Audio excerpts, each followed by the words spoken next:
तो हाइड्रोस्टैटिक्स ही चल रहा था, इसको फिनिश करके आज हम लोग विस्कोसिटी पे, मेनली विस्कोसिटी। हाइड्रोस्टैटिक्स में जो बचा हुआ है पार्ट वो है आर्किमिडीज प्रिंसिपल जो यूज़ होगा, इसलिए अगर किसी का क्लास मिस भी हुआ हो वो भी समझ जाएगा। सबसे पहले हम लोगों ने देखा था हाइड्रोस्टैटिक में प्रेशर, हाइड्रोस्टैटिक्स में प्रेशर देखा और उसका वेरिएशन देखा। ठीक है भाई, ये तो देख लिया है, जिसने क्लास किया वो ठीक है, नहीं किया है तब भी ठीक है। प्रेशर देखा और उसका वेरिएशन देखा। साथ में देखा भाई पास्कल्स लॉ। पास्कल्स लॉ के दो एप्लीकेशन होते हैं, हाइड्रोलिक लिफ्ट और हाइड्रोलिक ब्रेक। इसका सिर्फ हमें वर्किंग का मेन आइडिया समझने हैं और एक इक्वेशन देखने थे, वो जाने थे। तो पास्कल्स लॉ और क्या, तो और हम लोगों ने इनका वर्किंग देखा पास्कल्स लॉ के एप्लीकेशन के फॉर्म में। लास्ट में जो हम लोगों को जो देखना होता है हाइड्रोस्टैटिक्स में वो होता है आर्किमिडीज प्रिंसिपल। तो आर्किमिडीज प्रिंसिपल समझना है। साथ में हम लोगों ने देखा था manometer and barometer. Last class इसी पे हुआ था, मैनोमीटर एंड बैरोमीटर। ये क्या है भाई, तो ये होता है प्रेशर मेजर करने वाला डिवाइस। प्रेशर मेजर करने के लिए ये अरेंजमेंट है क्या भाई, तो मैनोमीटर हमारा गॉज प्रेशर मेजर करता है, बैरोमीटर एटमॉस्फेरिक प्रेशर, एटमॉस्फेयर में कितना प्रेशर है वो मेजर कर लेता है। इसका रीडिंग हम लोगों ने देखा था, कैसे एक्सपेरिमेंट करते हैं बैरोमीटर का, मैनोमीटर का, ये सब याद रखने हैं। तो ये सब अभी 2 क्लासेस में हुए हैं, 2 क्लासेस में हुए हैं। आज ये 3rd क्लास है जिसमें आर्किमिडीज प्रिंसिपल पहले हम लोग समझते हुए फिर विस्कोसिटी पे स्विच करेंगे। ये छोटा सा टॉपिक विस्कोसिटी, ठीक है भाई। तो स्टार्ट किया जाए हम लोग आर्किमिडीज प्रिंसिपल से। ये जिसका भी छूटा है वो अपना वीडियो से साइड में कवर कर लेंगे, डायरेक्ट इसका यूज़ अभी नहीं है इमीडिएट आज के क्लास में कम से कम, इसलिए आप इजीली समझ सकते हैं आज का क्लास। तो देखो भाई, स्टार्ट किया जाए, टॉपिक डालो आर्किमिडीज प्रिंसिपल।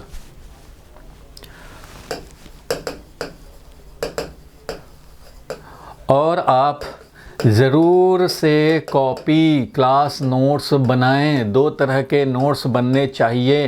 क्लास नोट्स जो क्लास में पढ़ाए जाते हैं वो नोट्स, जो टीचर्स बोलते हैं, टीचर जो लिखते हैं बोर्ड पे, वो आप एज इट इज छाप देते हैं, ये होता है क्लास नोट। तो ये क्लास नोट उतना ज़्यादा यूज़फुल नहीं होता क्योंकि ये टीचर्स का वर्ड होता है, बुकिश वर्ड होते हैं, बुकिश सेंटेंस होते हैं, वो आपका नहीं होता। इसके बाद इस पे सोच करके, क्लास में जो लिखा जो समझा, इस पे सोच करके मेन समरी पॉइंट्स हम लोग जो लिखते हैं, जिसको कि रिवीजन में यूज करते हैं, उसको बोलते हैं शॉर्ट नोट्स। शॉर्ट नोट्स जो होते हैं वो ऐसे चीज़ हैं जो कि भूल सकते हैं, या मेन फार्मूला लिस्टिंग है, या कोई डिफ़िकल्ट क्वेश्चन था वो उसके कॉन्सेप्ट लिख लिया हमने।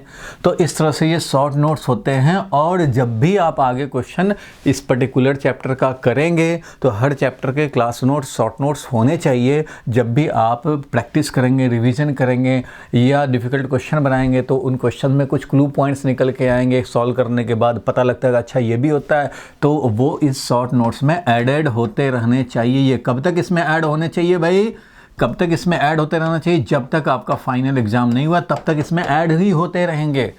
तो हर क्लास नोट, शॉर्ट नोट के बाद थोड़ा गैप होना चाहिए ताकि आप आगे के 3-4 मंथ में जो भी आप सीखेंगे इस चैप्टर से रिलेटेड वो इसमें ऐड करते जाएंगे। और जब एग्ज़ाम के पहले रिवीजन करना होता है तो ये रिवीजन करते हैं, शॉर्ट नोट्स रिवीजन करते हैं, और जहाँ जहाँ पे लगता है कि डिटेल चाहिए उसका क्लास नोट्स देख लेते हैं। और साथ में क्वेश्चन जो पूरे साल आपने प्रैक्टिस किए तो उसमें जो जो आपने मिस्टेक्स किए उस पर जो मेन कॉन्सेप्ट मिला वो भी साथ साथ तैयार है। तो ये आपके 3-4 राउंड जब अगर आप कर लेंगे रिवीजन तो आप एग्ज़ाम के लिए तैयार होंगे। इसलिए ये तो टीचर का वर्ड या बुकिश वर्ड जो होते हैं वो है, और ये है आपका, और यही सबसे ज़्यादा यूज़फुल है। तो ये आपको मैंने बीच बीच में बोलते रहा हूँ कि भाई शॉर्ट नोट्स अपना बनाया करो, अपना बनाया करो, अपना नोट्स अपने वर्ड्स में लिखा करो। ये अगर आप करेंगे तो ही आप कामयाब होंगे। अच्छे स्टूडेंट्स हमेशा ये काम करते हैं, अपने वर्ड्स में जो लिखोगे वही तुम्हारा होता है।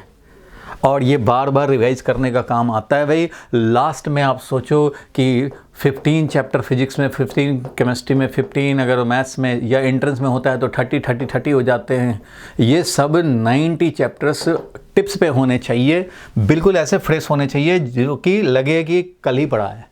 तब आप एग्ज़ाम में, एंट्रेंस एग्ज़ाम में परफॉर्मेंस दे पाएंगे या बोर्ड एग्ज़ाम में परफॉर्मेंस दे पाएंगे। तो उसके लिए ज़रूरी है कि आप एग्ज़ाम से पहले ऐसा आपका नोट्स तैयार रहे कि आपको 2 डेज़ टाइम मिले तो 2 डेज में भी कंप्लीट रिवीजन ऑल चैप्टर्स का हो जाए। तो वो कैसे होगा? Through short notes.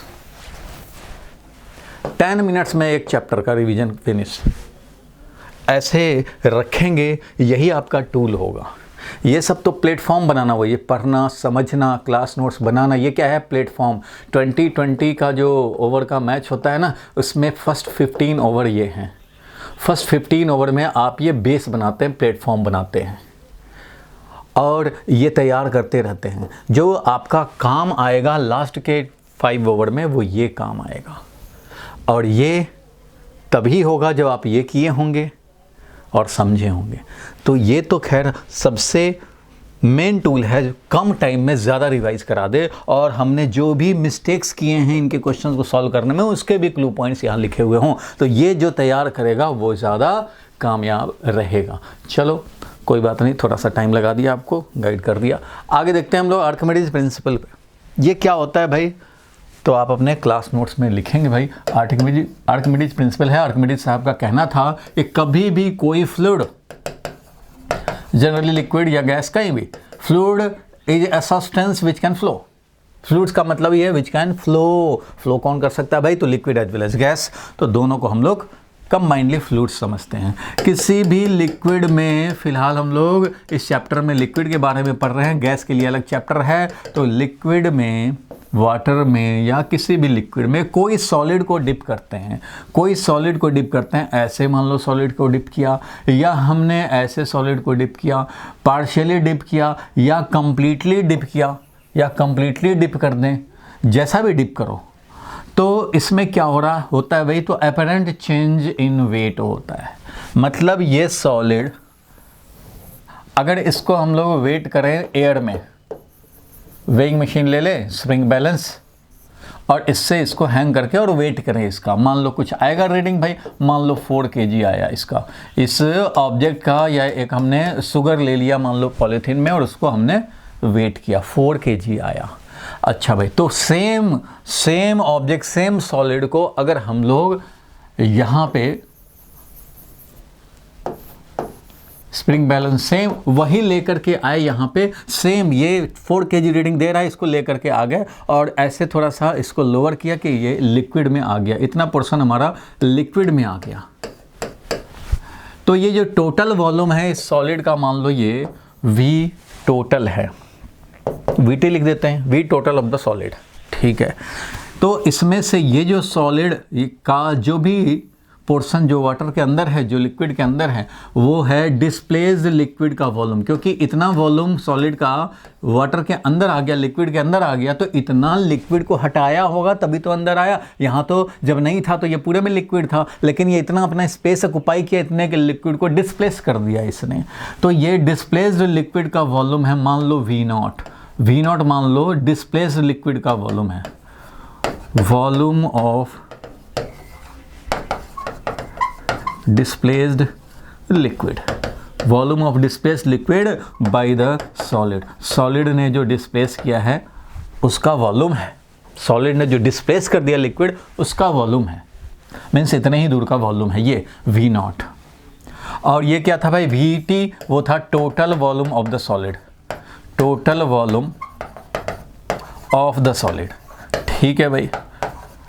तो आर्किमिडीज साहब का कहना था कि जब भी हम लोग पार्शियली डिप करें या फुल्ली डिप कर दें, इसके अंदर कंप्लीटली डिप कर दें, तब भी जब कंप्लीटली डिप करोगे, ऐसे कंडीशन जब बन जाए कंप्लीटली आ गया अंदर में, तो इस कंडीशन में बोलेंगे कि जो हमारा डिस्प्लेस लिक्विड का वॉल्यूम है वही हमारा V टोटल है, क्योंकि जितना टोटल था वॉल्यूम पूरा का पूरा ये लिक्विड में हमने डिप कर दिया।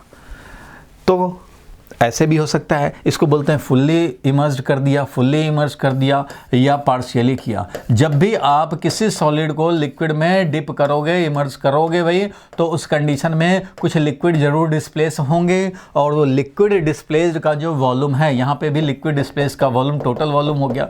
तो जो लिक्विड डिस्प्लेस्ड का वॉल्यूम है, इस डिस्प्लेस्ड लिक्विड का जो वेट होता है, अगर सिग्मा है डेंसिटी ऑफ द लिक्विड और रो है डेंसिटी ऑफ द सॉलिड, तो जो डिस्प्लेस्ड लिक्विड है उसका वेट, किसका वेट, सॉलिड का वेट नहीं, जो लिक्विड डिस्प्लेस हुआ है उसका वेट, यानी we note volume of the liquid, we note volume of the liquid का वेट जितना होता है उतना ही फोर्स इस पे अपवर्ड लगता है और उसको बोलते हैं अपथ्रस्ट या बायोन फोर्स। अपथ्रस्ट या बायोन फोर्स बोलते हैं FB, बायोन फोर्स। ये जो अपवर्ड या अपवर्ड बायोन फोर्स लगता है जिसको अपथ्रस्ट बोलते हैं, किसी किसी बुक में U से भी रिप्रेजेंट किया जाएगा अपथ्रस्ट। वो कहाँ से काम करेगा इफेक्टिवली, तो ये इफेक्टिवली काम करेगा जो लिक्विड डिस्प्लेस्ड है उसका समझो सेंटर ऑफ मास यहाँ होता तो यहाँ से लगेगा। इसको हम लोग बोलते हैं, इसको centre of buoyancy. Centre of buoyancy क्यों बोलते हैं भाई, जो लिक्विड डिस्प्लेस्ड का इफेक्टिव सेंटर है उसको हम लोग सेंटर ऑफ बायोंसी बोलते हैं और यहीं से बायोन फोर्स लगता है, अपथ्रस्ट लगता है, इसलिए इसका नाम सेंटर ऑफ बायोंसी है। बायोन फोर्स का सेंटर इफेक्टिव जहाँ से ये लगेगा। तो ये है, कितना होगा ये भाई, अपवर्ड जो फोर्स लगेगा वो होगा वेट ऑफ डिस्प्लेस्ड लिक्विड। ये कितना होगा, तो weight of displaced liquid, weight of displaced liquid. आप भी चाहें तो अपने कॉपी में लिख सकते हैं weight of displaced liquid. Liquid बोले या फ्लूइड बोले, बातें की है यहाँ पे। गैस होगा, एयर होगा तो एयर में भी, एयर में कोई सॉलिड रखे हो उसमें भी अपथ्रस्ट लग रहा है, लेकिन वेरी स्मॉल अमाउंट का अपथ्रस्ट है क्योंकि एयर का डेंसिटी बहुत कम होता है। तो ये जो अपथ्रस्ट लग रहा है तो ये कितना वैल्यू में हो जाएगा भाई, तो वैल्यू में हो जाएगा क्योंकि V नॉट वॉल्यूम डिस्प्लेस हुआ है। इतना जो वॉल्यूम है वो क्या है भाई, तो ये तो V नॉट वॉल्यूम है। तो V not volume multiplied by density sigma, ये हो गया mass of displaced liquid, into G करेंगे तो मिल जाएगा वेट ऑफ डिस्प्लेस्ड लिक्विड। ये जो हो गया V नॉट इंटू सिग्मा, ये है mass of displaced liquid, mass of displaced liquid ये है। ये वॉल्यूम ऑफ डिस्प्लेस्ड लिक्विड हुआ, ये मास ऑफ डिस्प्लेस्ड लिक्विड हुआ और G लगा दिया, तो वेट ऑफ डिस्प्लेस्ड लिक्विड इतना ही अपथ्रस्ट लगता है। और यही अपथ्रस्ट जो है बायोन फोर्स है वो इसके वेट में कमी ला देगा, डिक्रीमेंट ला देगा। ऐसे हमारा ये 4 kg था, अब यहाँ के कंडीशन में जब मेजर करोगे तो तुम्हें दिखाएगा 3 kg। भैया 3 kg क्यों हो गया, यहाँ पे 4 kg इसलिए हुआ क्योंकि mg यहाँ पे मान लो 4 × G यानी कि 40 न्यूटन था, तो इस हिसाब से काम हो गया और 4 kg इसने रीडिंग दे दिया। जब हमारा 40 न्यूटन लग रहा था तो इसको भी 40 न्यूटन का फोर्स लगाना पड़ा। इस स्प्रिंग बैलेंस में 40 न्यूटन का स्ट्रेचिंग फोर्स के कॉरस्पॉन्डिंग इसने दे दिया 4 kg रीडिंग। क्योंकि याद होगा तुम्हें स्प्रिंग बैलेंस में जो रीडिंग होता है वो होता है कितना भाई, तो वो रीडिंग होता है जो हमें फोर्स लगाना पड़े, जो इस पे फोर्स लगेगा F नॉट जो फोर्स लगता है तो F not divided by 9.8 kg, यही होता है रीडिंग। तो F नॉट था 40 न्यूटन, तो 40 डिवाइडेड बाई 10 कर दिया, 9.8 को 10 समझा तो मिल गया हमें 4 kg। तो जितना फोर्स स्ट्रेचिंग फोर्स लगता है उसके हिसाब से काम होता है। यहाँ पे क्या हुआ भाई, जब हमने लिक्विड में इसको डिस्प्लेस किया, इसको डिप किया, तो जितना भी लिक्विड डिस्प्लेस हुआ उसके कॉरस्पॉन्डिंग अपथ्रस्ट लगेगा भाई। तो अगर मान लो ये वाला इधर से था 40 न्यूटन और ये अपथ्रस्ट अगर लग गया मान लो 10 न्यूटन, तो इसका मतलब अब इफेक्टिव वेट 40 में से ये 10 तो सब्ट्रैक्ट कर लिया, तो अब इफेक्टिव वेट 30 ही रहा। 30 के कॉरस्पॉन्डिंग बता दिया 3 kg रीडिंग। अगर इसको थोड़ा और डीप करोगे तो हो सकता है कि ये अपथ्रस्ट जो लग रहा है वो 10 के बदले में 20 न्यूटन लगे। यहाँ तक अगर डिप कर दें तो 20 न्यूटन लगने लग गया, तो 40 - 20 इफेक्टिव वेट हो गया 2 kg दिखा देगा। अगर ये और थोड़ा डिप कर दो, यहाँ तक डिप कर दो कि आपका अपथ्रस्ट जो है वो बन जाए 30 न्यूटन, तो इसका पूरे सॉलिड का वेट था 40 न्यूटन, उसमें से अपथ्रस्ट हो गया हमारा बायोन फोर्स हो गया 30 न्यूटन, तो 40 - 30 10 न्यूटन का इफेक्टिव वेट रहा। और 10 न्यूटन का जब इफेक्टिव वेट होगा तो 10 डिवाइडेड बाई 10 हो जाएगा 1 kg, तो रीडिंग आ जाएगा 1 kg। ज़्यादा डिप किए 1 kg आ गया।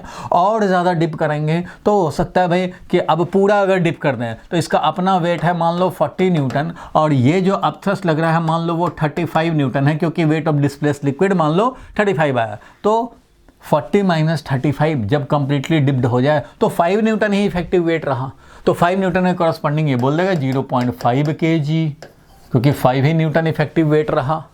तो इस तरह से अपरेंट वेट, जो अपरेंट वेट है जो ये रीडिंग दिखाएगा वो होगा स्लाइटली लेस थोड़ा डिप करोगे, स्लाइटली लेस, ज़्यादा डिप करोगे, ज़्यादा decrement, means decrement in the weight of solid होगा ड्यू टू अपथ्रस्ट बायोन फोर्स। और आर्किमिडीज साहब ने बाद में प्रूव किया कि ये अपथ्रस्ट कितने वैल्यू का लगता है, तो जितना लिक्विड डिस्प्लेस करोगे उतना वेट, डिस्प्लेस लिक्विड का वेट जितना होता है उतना ही अपथ्रस्ट लगेगा। तो ये तो भाई बेसिक बात हो गई, समझ में आया। इसको सेंटेंस में मैं लिख देता हूँ, आप भी लिख लेंगे। चलो भाई इसका डायग्राम ज़रा बना लो, पहले डायग्राम बना लें अगर तो ज़्यादा बेटर होगा। आर्किमिडीज प्रिंसिपल मैं लिखने जा रहा हूँ, डायग्राम बनाएंगे और यहाँ लिखेंगे according to Archimedes principal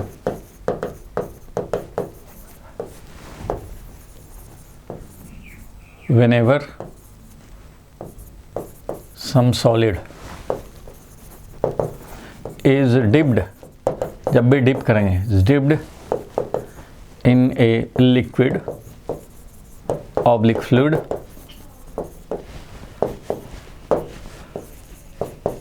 partially or fully, there will be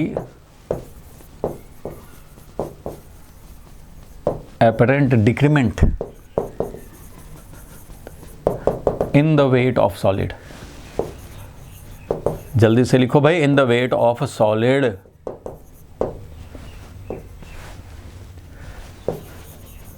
due to upthrust।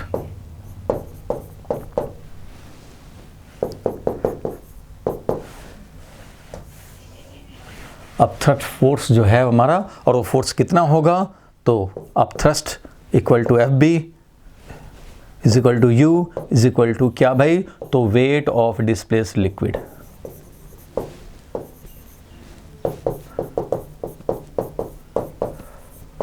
Wait of displace liquid ये बोले या फ्लूइड बोले एक ही बात है यहाँ पे। इट मीन्स सिग्मा अगर डेंसिटी है लिक्विड का और वी नॉट अगर डिस्प्लेस्ड लिक्विड का वॉल्यूम है इनटू जी, ये मिल जाएगा बायोन फोर्स यानी कि अपथ्रस्ट। अपवर्ड डायरेक्शन में काम करेगा और इसलिए वेट में डिक्रीमेंट आएगा। इतनी बात तो हम लोग समझ गए। क्या भाई बोलो भाई, यहाँ तक क्लियर है?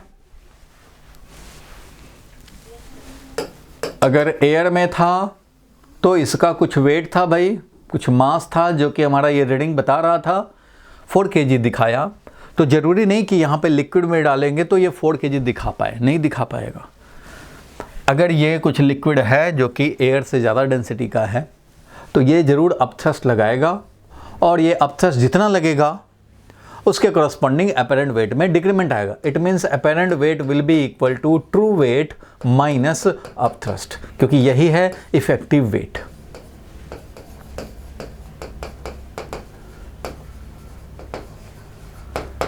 इफेक्टिव वेट जो कि हमारा रीडिंग देगा।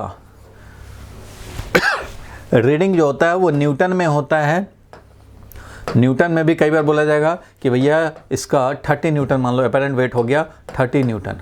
अगर न्यूटन में बोला जाए तो केजी में बोला जाएगा तो बोला जाएगा 3 kg। न्यूटन में बोला जाएगा, दो तरह से रीडिंग होता है भाई। न्यूटन में बोला जाएगा तो फोर्स ही बताया जाएगा, 30 न्यूटन है हमारा वेट, और केजी में बताया जाएगा तो भैया मास बताया जाएगा। इस तरह से अपेरेंट वेट ये है, और ये अपना सॉलिड का वेट है, और ये हमारा डिस्प्लेस लिक्विड का वेट है, बायोन फोर्स है। बायोन फोर्स यानी upthrust.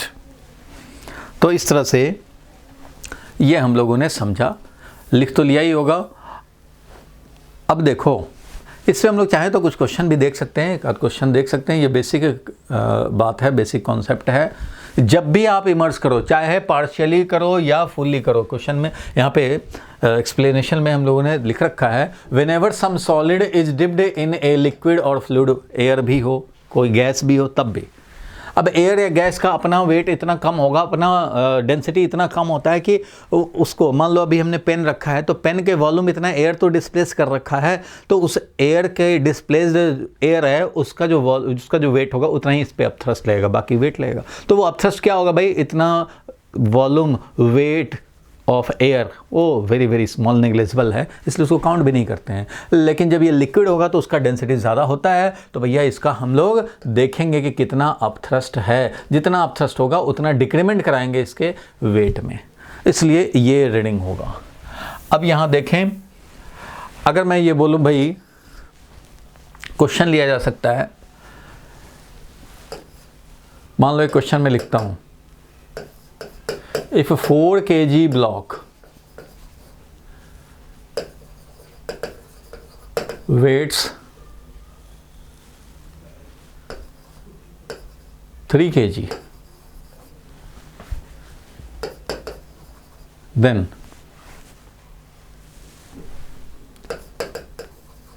find the ratio of density of solid and density of a liquid if 50% volume of a solid is inside the liquid।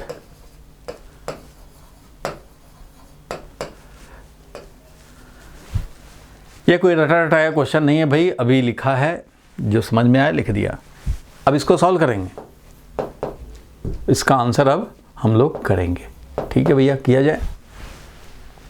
इसका आंसर अब हम लोग तैयार करें, जो क्वेश्चन कह रहा है उस हिसाब से पहले हम लोग डायग्राम या डेटा जो भी नोट करना है वो कर सकते हैं, उसके बाद तो इसको सॉल्व करेंगे। 4 kg ब्लॉक है जिसका वेट 4 kg ब्लॉक को वेट किया गया, तो वो 3 kg बता रहा है भाई।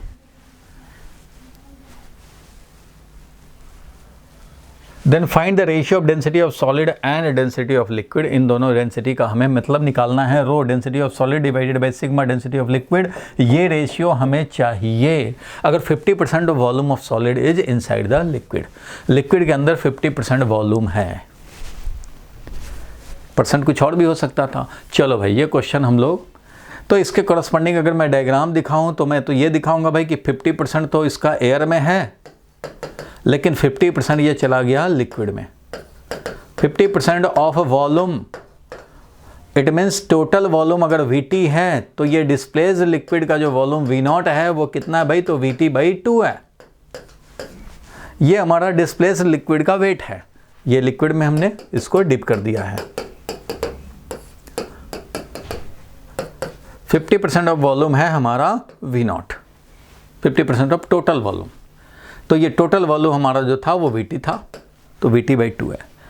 अच्छा भाई, तो इसका जब वेट किया गया तो ये देखा गया कि भाई ये अब 3 kg बता रहा है। तो देखा जाए भाई, क्वेश्चन समझा जाए और इसके अकॉर्डिंगली हम लोग काम करें। क्वेश्चन समझ में आ गया। अब इसमें 50% है, यानी VT/2 वॉल्यूम ये डिस्प्लेस्ड किया हुआ है, तो इसके करस्पॉन्डिंग अब थ्रस्ट लगेगा और इसका अपेरेंट वेट। तो मैं यहाँ पे लिख सकता हूँ भाई, अपेरेंट वेट जो है वो कितना है भाई, तो true weight minus bound force होता है, ये हम लोग जानते हैं। According to Archimedes principle, apparent weight में जो डिक्रीमेंट होता है वही तो बाउंड फोर्स होता है। मतलब जो वेट था उसमें जो डिक्रीमेंट हुआ वो बाउंड फोर्स के इतना डिक्रीमेंट हुआ। जितना भी था वेट, जितना अब थ्रस्ट लगेगा वो डिक्रीज होगा, यही होगा इफेक्टिव वेट। ये क्या है भाई, तो this is equal to effective weight. यही हमारा इफेक्टिव वेट है, जो कि क्वेश्चन में दिया हुआ है भाई कितना भाई, तो करस्पॉन्डिंग टू 3 kg है। मतलब मास में या फोर्स में लिखते हैं हम लोग। तो इफेक्टिव वेट अगर 3 kg है मतलब 3g है, ये समझ लो 3 × g है। फोर्स के मामले में लिखें तो 3 kg वेट है मतलब 3g है। और ये कितना था भाई, तो एक्चुअल में था 4g था, माइनस ये बाउंड फोर्स। फोर्स लिख रहे हो इसलिए सब फोर्स में लिखेंगे, ये नहीं कि यहाँ मास लिख दिया, यहाँ मास लिख दिया, फोर्स लिख दिया। ऐसा तो ब्लंडर हो जाएगा कि मास में फोर्स सब्ट्रैक्ट कर लोगे, ऐसा नहीं हो। अगर आप फोर्स में लिख रहे हैं तो सबको फोर्स में लिखेंगे। तो यहाँ फोर्स लिखना है भाई, तो क्या मैं लिखूंगा, तो यहाँ पे बाउंड फोर्स का वैल्यू कितना होगा, तो बाउंड फोर्स का वैल्यू कैलकुलेट कर लेंगे भाई। बाउंड फोर्स का वैल्यू होगा वेट ऑफ डिस्प्लेस्ड लिक्विड, तो लिक्विड का डेंसिटी और वॉल्यूम जो डिस्प्लेस्ड हुआ है, तो वॉल्यूम डिस्प्लेस हुआ है कितना भाई, तो VT/2 डिस्प्लेस हुआ है, इसलिए ये है। ठीक है भाई। अब यहाँ पे देखो, ये जो था हमारा 3g और ये है हमारा 4 kg।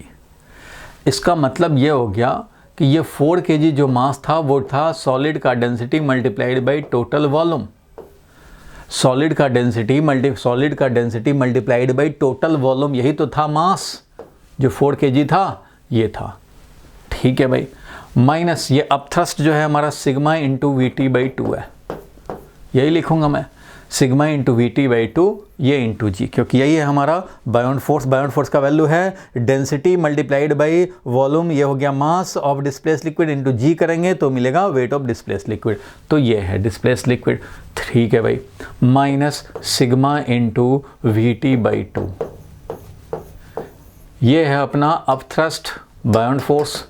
और ये वाला क्या है भाई, तो अपना जो एक्चुअल था W0 बोले, और ये वाला है हमारा इफेक्टिव, यानी कि ये 3G है, तो ये 4 था तो ये 3 है, तो अब सोच लो कि ये कितना है भाई, इफेक्टिव वेट हमारा ये है, तो इसको हम लोग लिख सकते हैं, जब ये वाला 4 है तो ये वाला वैल्यू कितना हो जाएगा, तो हम लोग निकाल सकते हैं इसको, ऐसा मैं लिख सकता हूँ 3, ये 4 है हमारा रो इंटू वी टी, तो ये वाला कितना हो जाएगा भाई, तो 3/4 into rho into V T. बोलो भाई ये होगा कि नहीं। 3 है, 3 kg को मैं ऐसा लिख सकता हूँ, क्योंकि ये रो वी टी खुद 4 है, तो रो वी टी 4, क्योंकि मैं एक टर्म में लिखना चाहता हूँ भाई, रो वी टी 4 हुआ और डिवाइड बाई 4 करेंगे तो ये 1 हो गया, 3G के 3G लिख गए, सब एक टर्म में हो गए, तो इससे हमारा फ़ायदा होगा कि रेशियो निकालना ईजी हो जाएगा, क्योंकि इसको तो आप लिख दोगे रो वी टी, इसको भी सिग्मा वी टी के टर्म में लिख दोगे, लेकिन इधर वी टी है नहीं तो वी टी कैंसिल भी नहीं होगा, इसलिए इधर वी टी के टर्म में लिखना चाहते हैं। जब 4 kg हमें पता है भाई कि 4 kg कितना है भाई, तो 4 kg ये है, 4 kg जो है वो है we T into rho, 4 kg ये है टोटल वैल्यू, टोटल जो वॉल्यूम है इसका मल्टीप्लाइड बाय डेंसिटी, जो भी सॉलिड का डेंसिटी था, यही तो हमारा 4 kg था, यही हमारा 4 kg था। इसलिए अब 4 kg ये है, तो हम लोग 3 kg को क्या लिखेंगे, तो 3 kg को लिख सकते हैं तो भाई 3/4, क्योंकि ये 4 kg है तो इसी के टर्म में लिखना था, इसलिए मैंने ऐसे लिख दिया। अब देखो इसमें से क्या क्या हो जाएगा भाई, तो एक तरफ लाते हैं इसको, उसको एक तरफ लाते हैं, यानी सिग्मा वाला एक तरफ रहे और रो वाला एक तरफ रहे, तो इसको मैं इधर लाऊं तो sigma into V T by 2G is equal to ये माइनस ये, तो कितना हो जाएगा, ये जी माइनस ये वाला जी कितना हो जाएगा, तो 1 माइनस 3/4 दैट इज 1/4, तो rho V T G divided by 4, यही हो गया rho V T G divided by 4।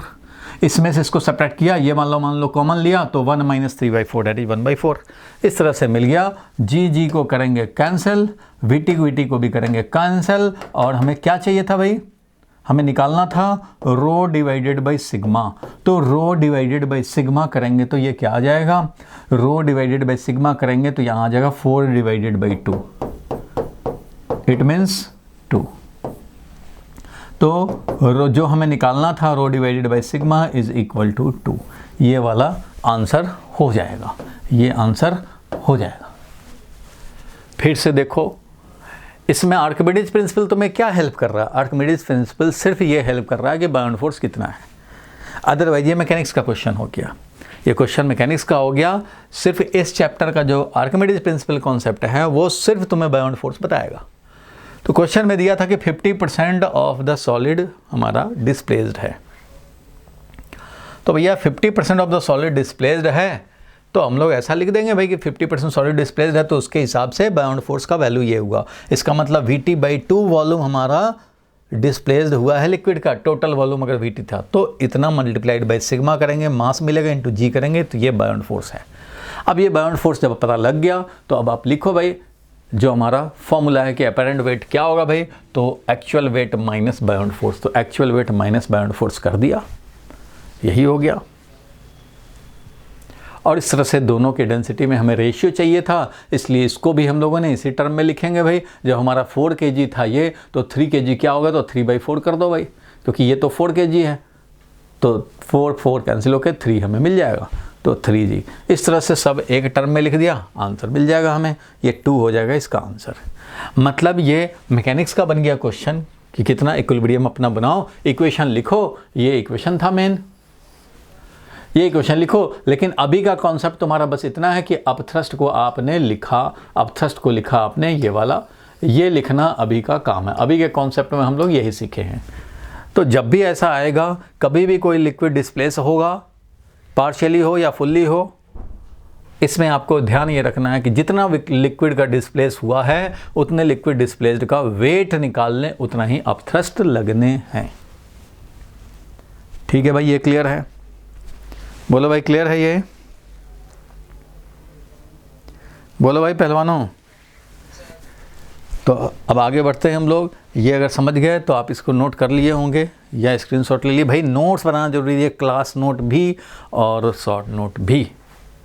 अगर आप ये नहीं करेंगे, आप सोचेंगे कि 2-2 घंटे पढ़ के काम हो जाता है। ऐसा होता नहीं है, ऐसा होता नहीं है। ऐसा बस पास करने के लिए अगर करना हो तो भैया अपने हिसाब से आप चल लो। लेकिन अगर आप परफॉर्मेंस अच्छा करना चाहते हो तो मेहनत करने पड़ेंगे, नोट्स बनाने पड़ेंगे। क्योंकि कोई इस तरह का क्लास नोट बनाने से आप सोचेंगे कि लास्ट के 2 डेज में 3 डेज में पूरा चैप्टर रिवाइज कर लें। और अगर आपने ऐसा पढ़ाई नहीं किया है कि 2-3 डेज में कंप्लीट चैप्टर रिवीजन हो जाए, तो आपका मार्क्स अच्छा नहीं आ सकता। क्योंकि आपको 2 चैप्टर के टेस्ट नहीं होंगे, खास करके एंट्रेंस में तो 50-50, 100-100 चैप्टर के टेस्ट होते हैं। फिजिक्स, केमिस्ट्री, मैथ्स, बायो जो भी लेते हैं, 100 चैप्टर्स के टेस्ट है। 100 चैप्टर माइंड में फ्लोट करेगा तब तो परफॉर्मेंस दे पाएंगे। वो कैसे करेगा? शॉर्ट नोट्स बहुत बड़ा टूल है। और जब तक आप 5 बार रिवीजन नहीं करते शॉर्ट नोट से, तब तक आप किसी एग्ज़ाम में कॉन्फिडेंट नहीं हो सकते। चलो आगे बढ़ते हैं। इस पे बेसिस पे एक और कॉन्सेप्ट समझना होता है हम लोगों को, वो होता है लॉ ऑफ फ्लोटेशन। ये भी देखो, हो सकता है स्कूल में ना पढ़ाया जाए, लेकिन क्वेश्चंस जब ट्रिकी किए जाते हैं तो उसमें ये कॉन्सेप्ट पता होना चाहिए। लॉ ऑफ फ्लोटेशन, फ्लोट करने का लॉ। कब फ्लोट करेगा कोई सॉलिड? फ्लोट करना मतलब उसका वेट बैलेंस्ड हो जाना।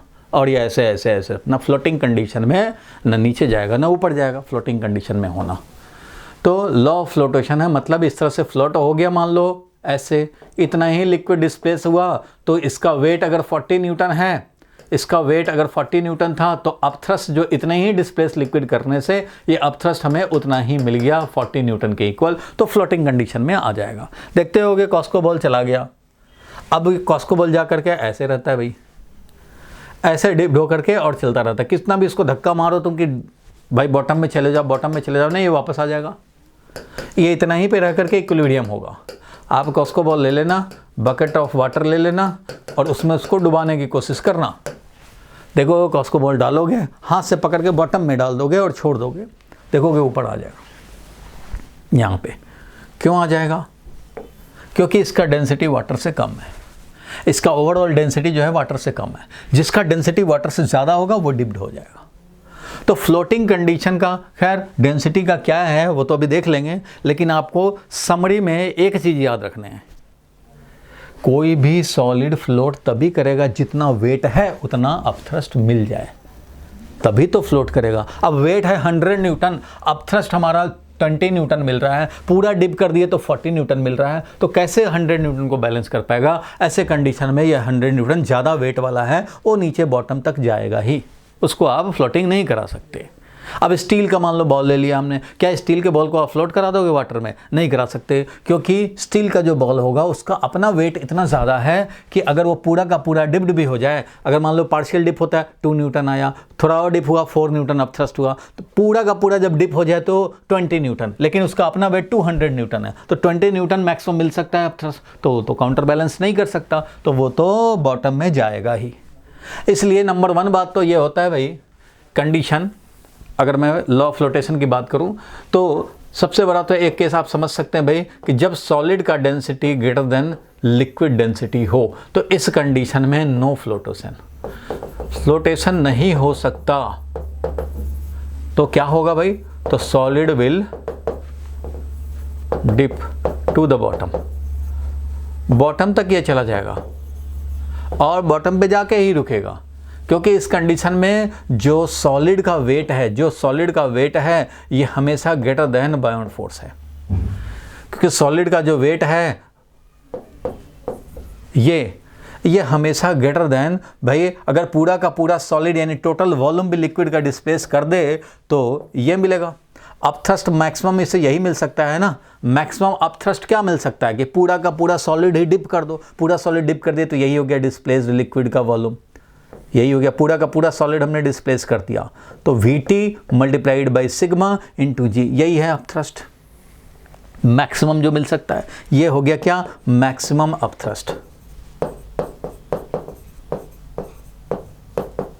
मैक्सिमम अपथ्रस्ट ये है। अब मैक्सिमम अपथ्रस्ट ये मान लो 20 न्यूटन है और ये वाला अगर 100 है तो कभी भी तो ये बैलेंस कर ही नहीं सकता, क्योंकि ये अपथ्रस्ट हमें 20 मिल सकता है, 10 मिल सकता है, कम डिप करेंगे तो 10 मिलेगा, और कम डिप करेंगे 2 मिलेगा, और कम डिप करेंगे 1 मिलेगा, कुछ नहीं डिप करेंगे तो कुछ नहीं मिलेगा। लेकिन ये 100 को काउंटर बैलेंस नहीं कर सकता, पूरा का पूरा डिप कर दिया तो 20 था मैक्सिमम। तो मैक्सिमम ही अगर हमारा ये 20 न्यूटन है तो ये कभी काउंटर बैलेंस नहीं कर पाएगा। अब खुद सोच लो इस इक्वेशन में कि ये तो हमेशा सॉलिड इसको काउंटर बैलेंस करना है, क्योंकि ये है वेट ऑफ द सॉलिड, ये है अपना actual weight of the solid. Actual मतलब जब एयर में है तब, जब डिप नहीं किए हैं, एक्चुअल वेट ऑफ सॉलिड। जब एक्चुअल वेट ऑफ सॉलिड है इसको तो भाई काउंटर बैलेंस करोगे तभी हो पाएगा। तो ये काउंटर बैलेंस कहाँ से होगा, देखो जी तो भाई दोनों में है, जी तो समझो कैंसिल्ड है, और VT मैक्सिमम डिप कर दिए तो VT, तो VT भी कैंसिल करेंगे। तो यहाँ देख रहे हो कि इस कंडीशन में रो ग्रेटर देन सिग्मा है, रो ग्रेटर देन सिग्मा है, इसका मतलब ये हमेशा ग्रेटर रहेगा, क्योंकि G दोनों में आ सकता है, VT दोनों में आ सकता है। G दोनों में आएगा वो तो आएगा ही, भाई वेट है भाई, और VT दोनों में जब पूरा का पूरा डिप कर देंगे तो VT इधर भी सॉलिड में भी, तो VT भी कैंसिल हो जाएगा। मीन्स रो जब ग्रेटर देन सिग्मा है तो कोई इसको फ्लोटिंग कंडीशन में नहीं ला सकता। इसलिए इस कंडीशन में समझो कि स्टील बॉल इन वाटर, ये आप फ्लोट नहीं करा सकते, ये हमारा डिप ही होगा टू द बॉटम। ठीक है, ये तो भाई एक कंडीशन हो गया। दूसरा कंडीशन क्या, तो चलो भाई केस 2 दिखाता हूँ तुम्हें। केस 1 है अगर ये, तो ये केस 2 समझो। ये कब भाई, तो इस कंडीशन में अगर हमारा मान लो सॉलिड का डेंसिटी उतना ही है जितना लिक्विड का डेंसिटी है, दोनों इक्वल होगा, दोनों डेंसिटी इक्वल हो सकते हैं या एक लार्ज हो सकता है। अगर सॉलिड का डेंसिटी लार्ज है तो ये कंडीशन डिपिंग होना है बॉटम तक, अगर दोनों सेम है तो ये, और एक बता रहा हूँ जब सॉलिड का डेंसिटी लेस देन सिग्मा हो जाए। यही 3 केस, मान लो केस 1, 2, 3 समझो, या इसको 1 अगर बोल देते हैं तो इसको केस 2 बोला, इसको केस 3 बोल रहे हैं। चलो भाई ये समझ सकते हैं। तो जब ऐसा होगा तो सोचो क्या काउंटर बैलेंस कर पाएगा, तो भैया वेट है सॉलिड का VT into rho into g, ये है। क्या ये इक्वल हो सकता है, तो यहाँ देखो कोई भी सॉलिड को जब डिप करोगे तो भैया जो वॉल्यूम डिस्प्लेस होगा वो VT से तो कम ही होगा, टोटल वॉल्यूम से तो कम ही डिस्प्लेस होगा, तो ये V0 इंटू सिग्मा इंटू जी। ठीक है, अब जरा ध्यान देना, ये इक्वल टू हो सकता है या नहीं, यही तो चेक करना है। अगर हो सकता है तो फ्लोटेशन हो जाएगा, नहीं हो सकता है तो नहीं होगा उस तरह से। तो अभी देखो दोनों का जब डेंसिटी सेम हो, तो अभी देखो जी तो दोनों तरफ है, अपथ्रस्ट में भी रहेगा जी और वेट में भी रहेगा जी। वेट है ये अपना एक्चुअल वेट है, और ये अपना अपथ्रस्ट है। ठीक है भैया, अब इन दोनों में हमें कंपेयर करना है कि क्या ये बैलेंस कर पाएगा, तो जी तो दोनों में है, सोचने की ज़रूरत नहीं है। अब रो और सिग्मा जब सेम है तो ये भी सोचने की ज़रूरत नहीं है। तो इसका मतलब ये है कि दोनों वॉल्यूम जब सेम हो जाए तो ये तो कम है, वॉल्यूम डिस्प्लेस लिक्विड का कम है, ये जब VT के इक्वल होगा तभी ऐसा होगा, क्योंकि ये कम है तो ये कम ही रह जाएगा अपथ्रस्ट। ये 40 है तो ये 39 है, ये 40 है तो ये 30 है तो नहीं काउंटर बैलेंस कर पाएगा, ये 40 है ये 25 हो नहीं करेगा, ये वाला सेम ये वाला भी सेम, लेकिन ये वाला कम है, इसलिए जब भी पार्शियली डिप करोगे तो अपथ्रस्ट कम पड़ेगा और ये ज़्यादा।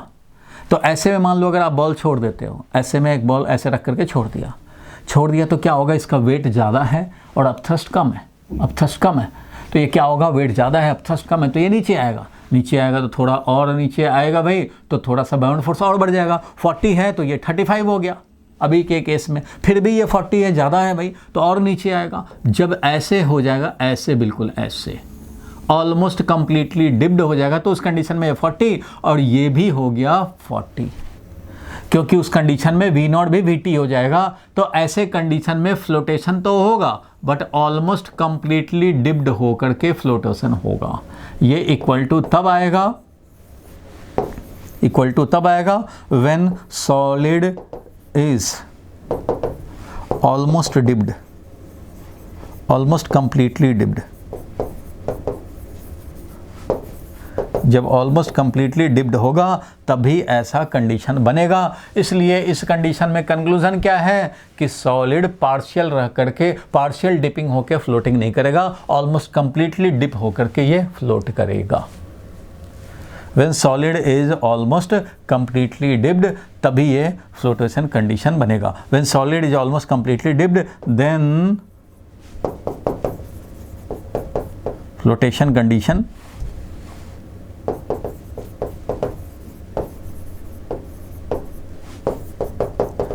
तो इसलिए इसमें ऑलमोस्ट कंप्लीटली डिप्ड होकर के, कभी कभी कोई बॉल देखा होगा, क्रिकेट का बॉल पहले ज़माने में होता था, क्रिकेट का बॉल, तो आजकल तो कॉस्को ऐसे करते हैं लोग, ड्यूज बॉल, अगर ड्यूज बॉल होता है जो एक्चुअल जिससे क्रिकेट होता है, उसको अगर आप वाटर में डिप करो तो ऑलमोस्ट ऐसा कंडीशन बनता है, ऑलमोस्ट कंप्लीटली डिप्ड होकर के ये फ्लोट करता है। तो ऐसा कुछ सब्सटेंस हो जाए जिसका ओवरऑल डेंसिटी, अब ये मत सोचना कि ये कॉस्को बॉल अंदर में तो भाई हॉलो स्फीयर है, तो वो नहीं, पूरे वॉल्यूम और पूरा मास से डिवाइड करो, ये समझते हुए भाई overall density, total mass total volume, वो जो डेंसिटी होगा वो इक्वल होना चाहिए लिक्विड से, तो ऑलमोस्ट डिपिंग कंडीशन में रह के ये फ्लोट करेगा। अगर सॉलिड का ओवरऑल डेंसिटी ज़्यादा हुआ तो फ्लोटेशन नहीं होगा और ये पूरा का पूरा बॉटम में चला जाएगा। और ऐसा कंडीशन हो जब हमारा ये डेंसिटी, ये देख रहे हो लिक्विड का डेंसिटी हमारा ज़्यादा हो, मतलब वुडन ब्लॉक हो, wooden block for example wooden block हो, इसमें स्टील बॉल वाला एग्जांपल था। वुडन ब्लॉक में क्या होता है कि वुड का डेंसिटी कम होता है, इसलिए ये वेट कम होता है, ये वेट जो होगा इसका वेट वो क्या होगा भाई, तो rho into we total into g, ये वी टोटल। लेकिन इसका अपथ्रस्ट जो है वो अपथ्रस्ट सोचो, अपथ्रस्ट यहाँ पे जो मिलेगा बहुत कम मिलेगा, तो ये जो अपथ्रस्ट बाउंड फोर्स है वो मिलेगा sigma into V naught into g. ये ज़्यादा से ज़्यादा क्या होगा, वी नॉट हमारा वी टी हो सकता है, मैक्सिमम वी नॉट का वैल्यू क्या हो सकता है, जब पूरा डिप कर देंगे तो वी टी। तो यहाँ पे क्या हुआ कि रो वी टी जी ये है वेट और सिग्मा वी नॉट जी ये है। अब ये सोचो कि क्या ये इसको बैलेंस कर लेगा, ये हमारा एक्चुअल वेट है, क्या ये बैलेंस कर पाएगा? तो देखो भाई जी तो दोनों में है इसलिए काउंट करने की ज़रूरत नहीं है। अब यहाँ पे देख रहे हो वी टी है लार्जर इससे, तो ये ज़्यादा वैल्यू हो रहा है, और रो हमारा देखो, रो अगर कम हो जाए तो हमारा दोनों का प्रोडक्ट सेम हो सकता है। एक तो लार्जर है भाई, वी टी उधर वाले से लार्जर है, या मैक्सिमम इक्वल हो सकता है कि वी नॉट हमारा पूरा का पूरा डिप्ड कर दें ऑलमोस्ट, तो ये इक्वल हो सकता है। तो जी तो सोचने की बात नहीं है, ये अगर दोनों इक्वल हो, अगर कंप्लीटली इसको डिप कर दें, वुडन बॉल है उसको कंप्लीटली डिप कर दें तो ये वी नॉट वी टी हो जाएगा सेम। तो उस कंडीशन में देखोगे कि वुड का डेंसिटी तो कम है, वुड का डेंसिटी हमारा जो है वो कम है, तो कम है तो ये वैल्यू कम पड़ जाएगा, ये ज़्यादा हो जाएगा। मतलब समझो ये अगर 40 न्यूटन है तो ये वाला है कि क्योंकि सिग्मा लार्जर है इसलिए ये अगर 70% ही डिप होता है तभी ये 40 बन जाता है, 40 न्यूटन। तो अगर ये 30% डिप हुआ तो ये समझो कि बन गया 30 न्यूटन। तो उस कंडीशन में ये काउंटर बैलेंस नहीं कर पाएगा, ये कम पड़ जाएगा। लेकिन इसको अगर 90% तुम डिप कर दोगे तो ये हमारा 50 न्यूटन होने लग जाएगा। अगर 90% करते हैं तो इसका ये हो जाएगा, बाउंड फोर्स जो हो जाएगा वो 50 न्यूटन हो जाएगा। मतलब तुम ज़्यादा डिप कर दोगे तो बाउंड फोर्स हमारा ज़्यादा हो जाएगा इस वेट से, तो उस कंडीशन में वो वापस ले जाएगा। अगर तुम इसको बॉटम में डुबा दो वुडन ब्लॉक को, तो बॉटम में डुबा देने का मतलब कि जब 100% ये डिप कर दिया तुमने, 100% डिप कर दिया तो उस समय 60 न्यूटन हो गया, जबकि इसका अपना वेट तो 40 न्यूटन ही था, 40 न्यूटन ही था, ये एक्चुअल वेट 40 न्यूटन ही था। पूरा डिप कर दोगे तो ये 100 डेवलप हो जाएगा, तो जैसे ही छोड़ोगे बॉटम पे वापस ले आएगा, ये 100 इधर से 40, तो ये वापस ले आएगा। वापस ला करके ऊपर जब ये थोड़ा निकल जाएगा, यहाँ से बाहर निकल जाएगा, तो क्या होगा, 100 के बदले में अब ये, जब पूरा डिप था तब 100 था, थोड़ा बाहर आया तो अब ये 80 हुआ, थोड़ा और बाहर आया तो 70 हुआ, थोड़ा और बाहर आया तो ये 50 हुआ, थोड़ा और बाहर आएगा तब ये 40 होगा। उस कंडीशन में ये काउंटर बैलेंस कर लेगा। इसका मतलब कि ये पार्शियल डिप्ड कंडीशन में ही फ्लोट करेगा। ये पार्शियल डिप्ड कंडीशन में कंक्लूजन क्या हुआ भाई, कि इट विल फ्लोट।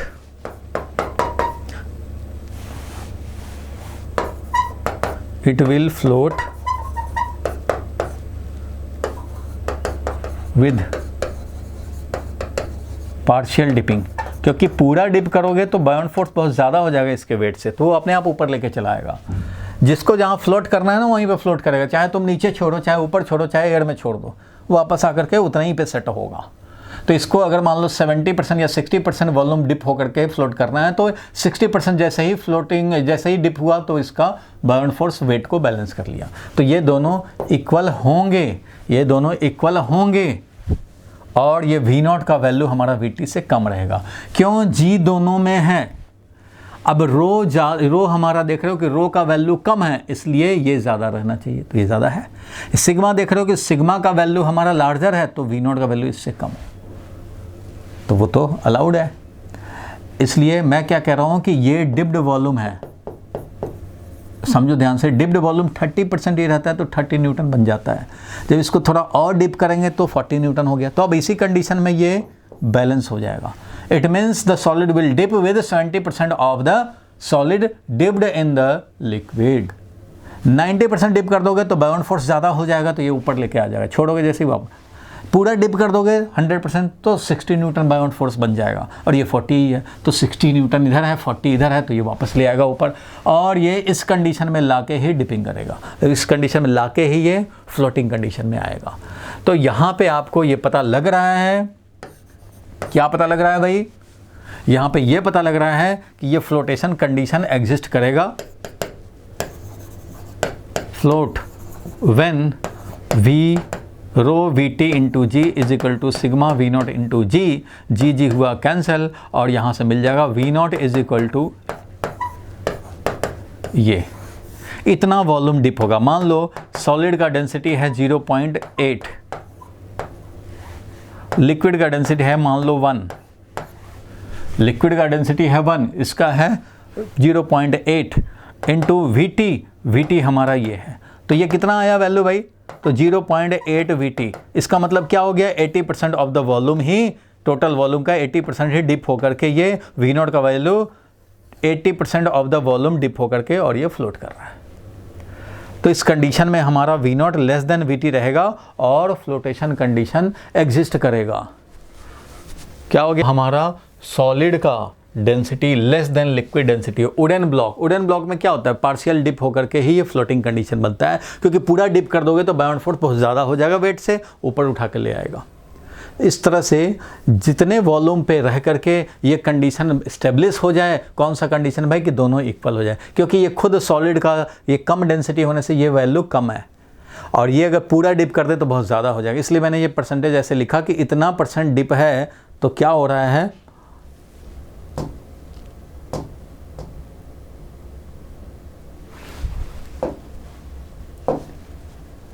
हाँ, अगर ये डिप्ड कंडीशन हमारा इतना % है तो इतना न्यूटन बन रहा है, ज़्यादा डिप किए तो ज़्यादा न्यूटन, और ज़्यादा डिप किए और ज़्यादा न्यूटन बायोन फोर्स मिल रहा है, और ज़्यादा डिप करने से मैक्सिमम हमें 60 न्यूटन मिल रहा है। तो जब पूरा डिप कर दोगे तो 60 न्यूटन बायोन फोर्स, 40 न्यूटन वेट ऊपर उठा देगा। ऊपर उठा करके जब ये थोड़ा सा 10% बाहर निकल जाए, 90% डिप्ड रहे तो भी 50 न्यूटन है, 40 है उधर वेट, तो ये 10 न्यूटन का जो इफेक्टिव होगा वो इसको और बाहर ले जाएगा। जब ये 70% डिप्ड रहे, 30% ऊपर रहे, उस कंडीशन में 40 न्यूटन बन जाएगा बायोन भी, और ये भी इस कंडीशन में ये फ्लोटेशन बन पाएगा। तो इसका मतलब ये हो गया कि पार्शियल डिप्ड होकर के फ्लोट करेगा। फ्लोट व्हेन दिस, तो यहां पे मैं लिख देता हूं, इस कंडीशन में partial dipping and floating, partial dipping and floating होगा। तो ये 3 कंडीशन हम लोग जनरली देखते हैं कब क्या हो सकता है फ्लोटेशन कंडीशन का। हम इसी को बोलते हैं लॉ ऑफ फ्लोटेशन, मतलब फ्लोटेशन से रिलेटेड लॉ। तो फ्लोट तब करता है जब सॉलिड का डेंसिटी कम हो या इक्वल हो। सॉलिड का डेंसिटी लिक्विड से कम हो या इक्वल हो। अगर इक्वल होगा तो कंप्लीटली डिप्ड होकर के फ्लोट करेगा, और अगर कम है तो पार्शियल डिप होकर के फ्लोट करेगा। और अगर सॉलिड का डेंसिटी ज़्यादा हुआ तो ये फ्लोट नहीं करेगा, डिप कर जाएगा, सिंक टू द बॉटम। क्योंकि भैया कोई भी समरी क्या है, कोई भी चीज़, कोई भी सॉलिड तभी फ्लोट करेगा जब इसके वेट को काउंटर बैलेंस्ड कर ले कोई। और यहाँ डिप करने में अपथ्रस्ट ही है, एक फोर्स जो अपवर्ड लग रहा है वो काउंटर बैलेंस कर ले। तो वो तो तभी बैलेंस कर पाएगा जब ये कंडीशन हो या ये कंडीशन। इस कंडीशन में काउंटर बैलेंस नहीं हो सकता। ठीक है भाई, यहाँ तक क्लियर है। तो अब हम लोग विस्कोसिटी पे चलेंगे। बोलो भाई, क्लियर है पहलवानों? चलो तो आगे बढ़ते हैं हम लोग। लिखो भैया विस्कोसिटी। अब लिखो विस्कोसिटी।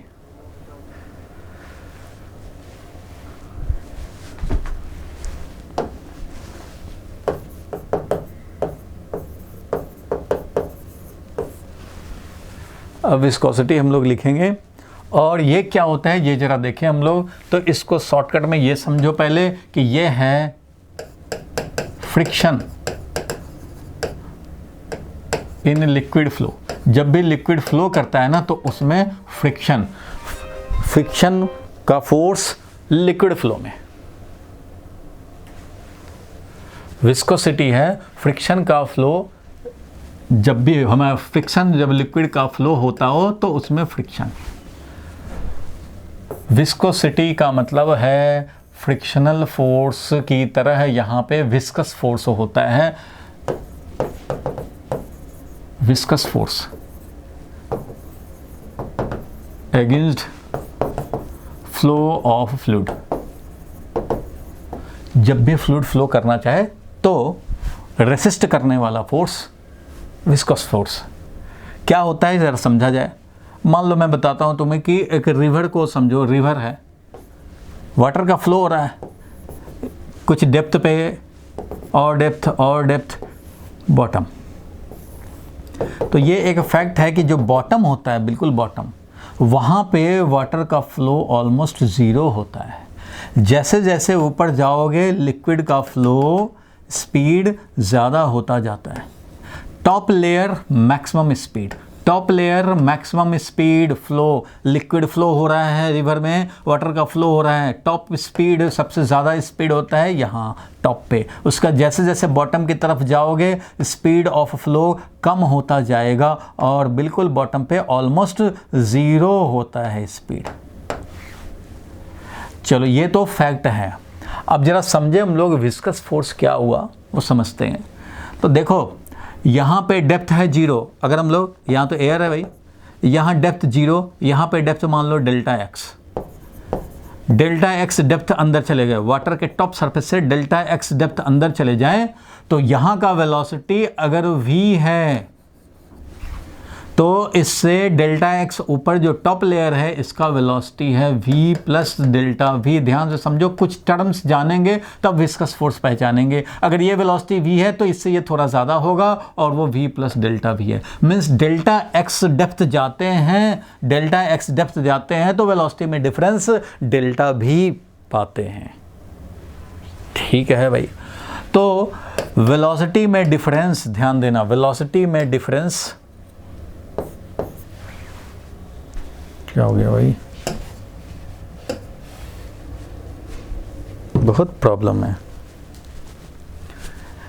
देखो वेलोसिटी में डिफरेंस डेल्टा भी, डेल्टा एक्स डेप्थ अंदर जाते हैं तो डेल्टा एक्स डेप्थ पे जाने से हमें मिलता है वेलोसिटी का डिफरेंस डेल्टा एक्स। तो एक टर्म समझे पहले तब हम लोग विस्कस फोर्स को पहचान पाएंगे। इसको बोलते हैं वेलोसिटी ग्रेडियंट।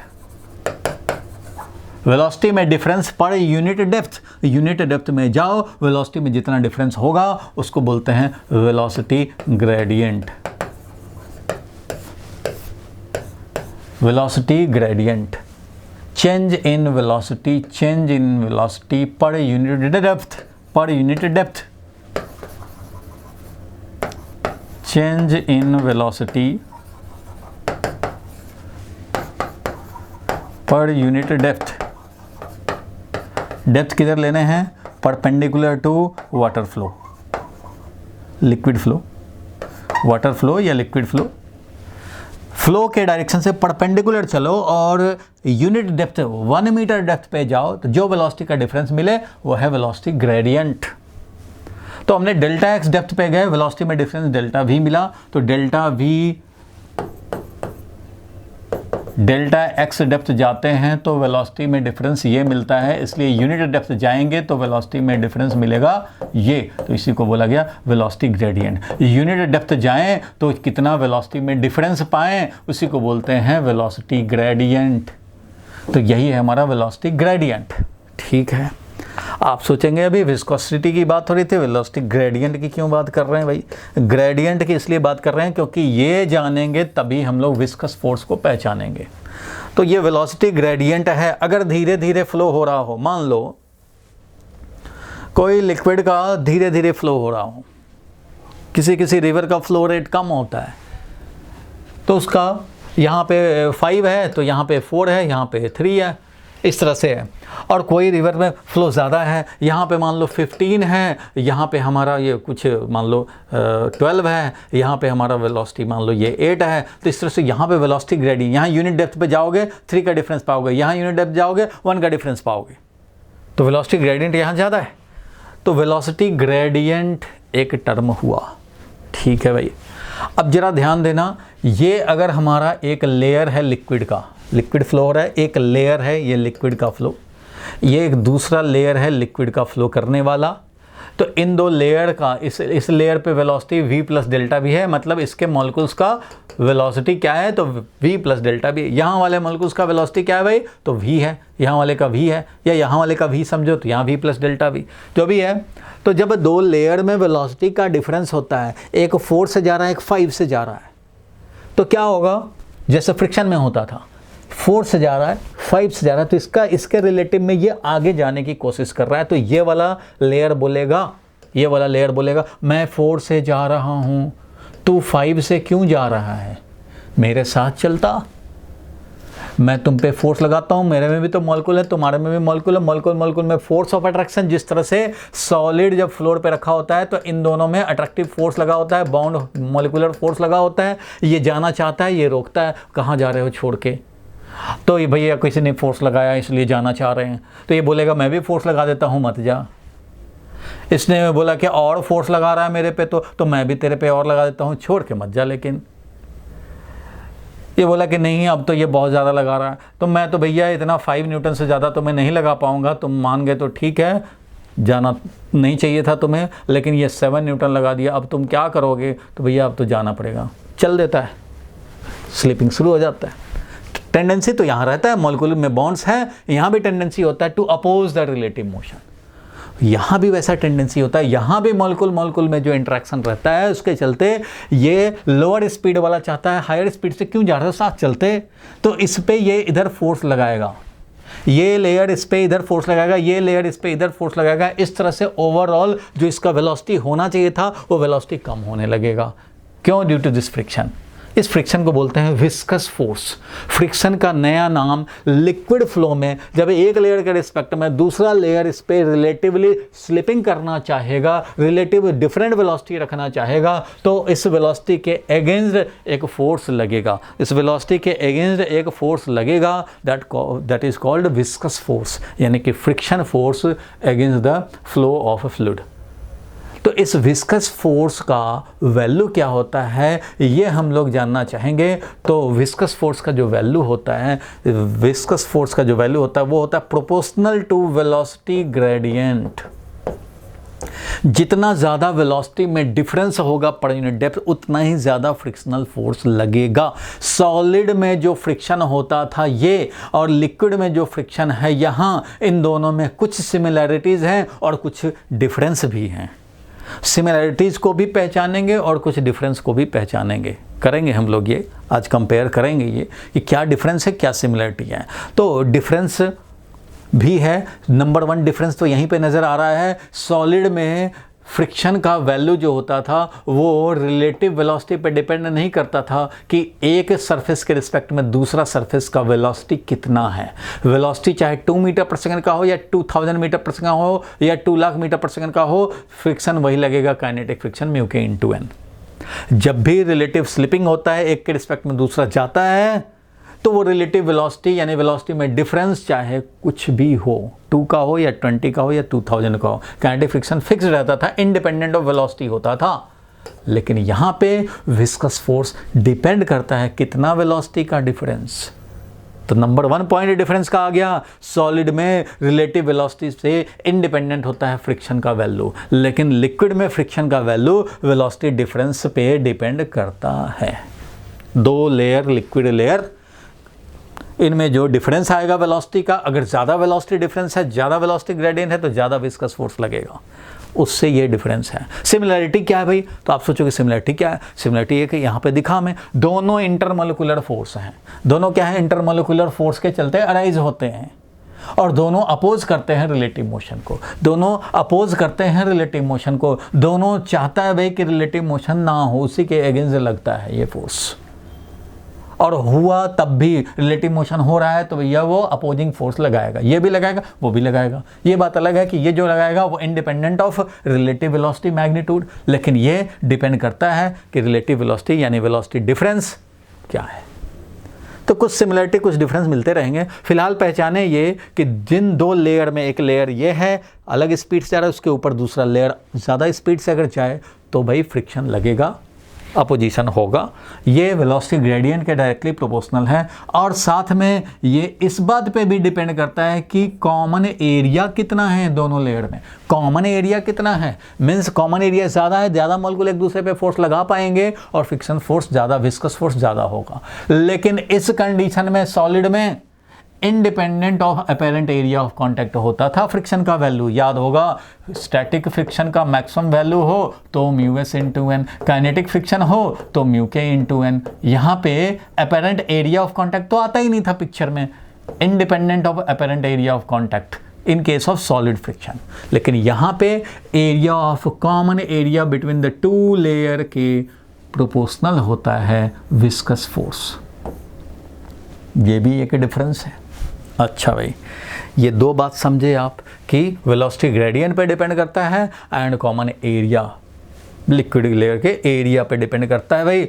और एक और चीज़ पे डिपेंड करता है, वो क्या है भाई?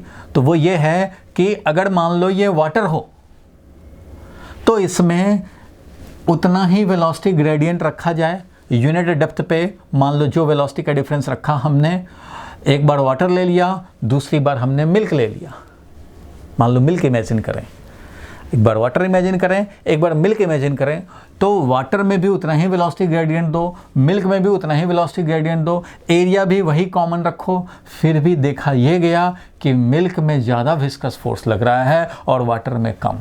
इसका मतलब देयर इज समथिंग जिस पे डिपेंडेंसी है, और वो समथिंग जो फैक्टर है वो नेचर ऑफ द लिक्विड पे भी डिपेंड करता है। अगर मिल्क है तो वो ज़्यादा रहेगा और वाटर है तो कम रहेगा।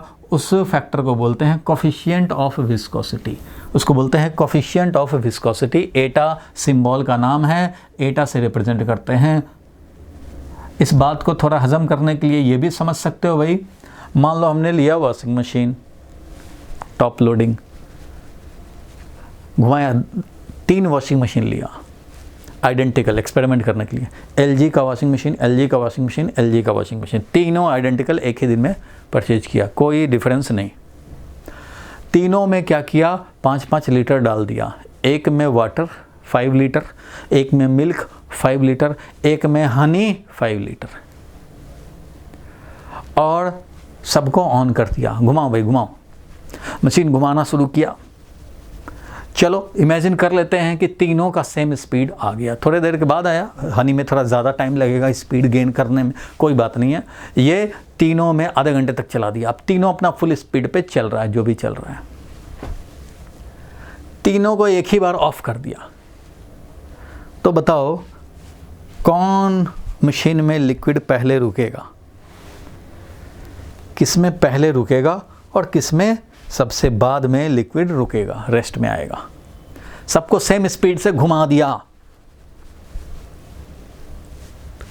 किस में पहले रुक जाएगा भाई? Honey, milk, water. हनी पहले रुक जाएगा, क्योंकि हनी का अपना प्रॉपर्टी है, वो ज़्यादा विस्कस होता है, ज़्यादा थिक होता है, गाढ़ा होता है, उसमें उसको मोशन में लाना उतना ही डिफ़िकल्ट है, और मोशन में आ गया तो उसको रोकना जो है वो जल्दी रुक जाएगा, क्योंकि उसमें विस्कोसिटी ज़्यादा है, अपोजिशन ज़्यादा है। और वाटर में हमारा सबसे लेट करके वो रुकेगा। मिल्क वाटर से थिकर होता है और मिल्क से थिकर हनी होता है, इसलिए हनी ज़्यादा विस्कस है। अगर मान लो मैं 3 बकेट्स लिया, मिल्क का 1 बकेट लिया, 5 लीटर का बकेट, और उसमें वाटर भी लिया और हनी भी लिया, और बकेट उठाया और फ्लोर पे फेंकना है, इतना इस तरह से फेंकना है कि मैक्सिमम डिस्टेंस जाए। तो हमने उठाया भाई वाटर को और ऐसे फेंक दिया तो देखा कि वहाँ तक गया, 10 फुट तक गया, वहाँ जा कर के वहाँ तक पहुँचा वाटर। उस तरह से मिल्क को उठाया, मिल्क को भी वैसे ही फेंका तो देखा कि ये 3 मीटर तक गया या 4 मीटर तक गया। वैसे ही हनी को भी उठाया, हनी को भी फेंका, देखा कि 1/2 फुट भी नहीं गया और ये रुक गया। तो वो यही बात बता रहा है भाई कि हनी जो है वो ज़्यादा थिकर है, वो जल्दी उसमें विस्कस फोर्स काम करेगा, ज़्यादा विस्कस फोर्स काम करेगा, उतना ही वेलोसिटी दे दो लेकिन वो जल्दी रुक जाएगा। तो मटेरियल पे भी डिपेंड करता है, इसलिए viscous force, same velocity gradient, same area रहने के बाद भी किसी में विस्कोसिटी ज़्यादा होता है। तो मैं ये कह सकता हूँ कि भाई हनी में कोफिशिएंट ऑफ विस्कोसिटी ज़्यादा था मिल्क के रिस्पेक्ट में, और मिल्क में कोफिशिएंट ऑफ विस्कोसिटी ज़्यादा था वाटर के रिस्पेक्ट में, इसलिए विस्कस फोर्स हनी में बहुत ज़्यादा लगा, इसलिए वो जल्दी रोक दिया। तो ये 3 फैक्टर हो गया, ये मटेरियल डिपेंडेंट हो गया, फ्लूइड डिपेंडेंट हो गया। हर फ्लूइड का अपना अपना कोफिशिएंट ऑफ विस्कोसिटी होता है, ठीक है। और ये विस्कस फोर्स का एक्सप्रेशन हो गया। तो विस्कस फोर्स का एक्सप्रेशन मतलब ये है कि देखो डिपेंड करता था ये 2 पे, ऐसे पहले दिखा हम लोगों ने कि 2 पे डिपेंडेंसी है, तो इस प्रोपोर्शनैलिटी कांस्टेंट को हटाते हैं हम लोग और लाते हैं कोफिशिएंट ऑफ विस्कोसिटी, क्योंकि तीसरा भी डिपेंडेंसी है। तो फाइनली जो विस्कस फोर्स का एक्सप्रेशन हुआ वो ये हुआ। अब इक्वल टू आ गया, क्योंकि अब कुछ नहीं, ये दोनों पे डिपेंडेंसी और कोफिशिएंट प्रोपोर्शनैलिटी कांस्टेंट समझो हम लोगों ने मैप कर दिया। थर्ड पैरामीटर जो कि लिक्विड डिपेंडेंट होता है, तो इस तरह से इसका नाम रखा गया coefficient of viscosity which is different for different liquid. जो ज़्यादा थिकर होगा उसके लिए ज़्यादा होगा, ठीक है। तो ये फाइनली फॉर्मूला बना, इससे आप यूनिट एंड डायमेंशन निकाल सकते हैं। Dimensional formula of coefficient of viscosity क्या होगा भाई? तो F into delta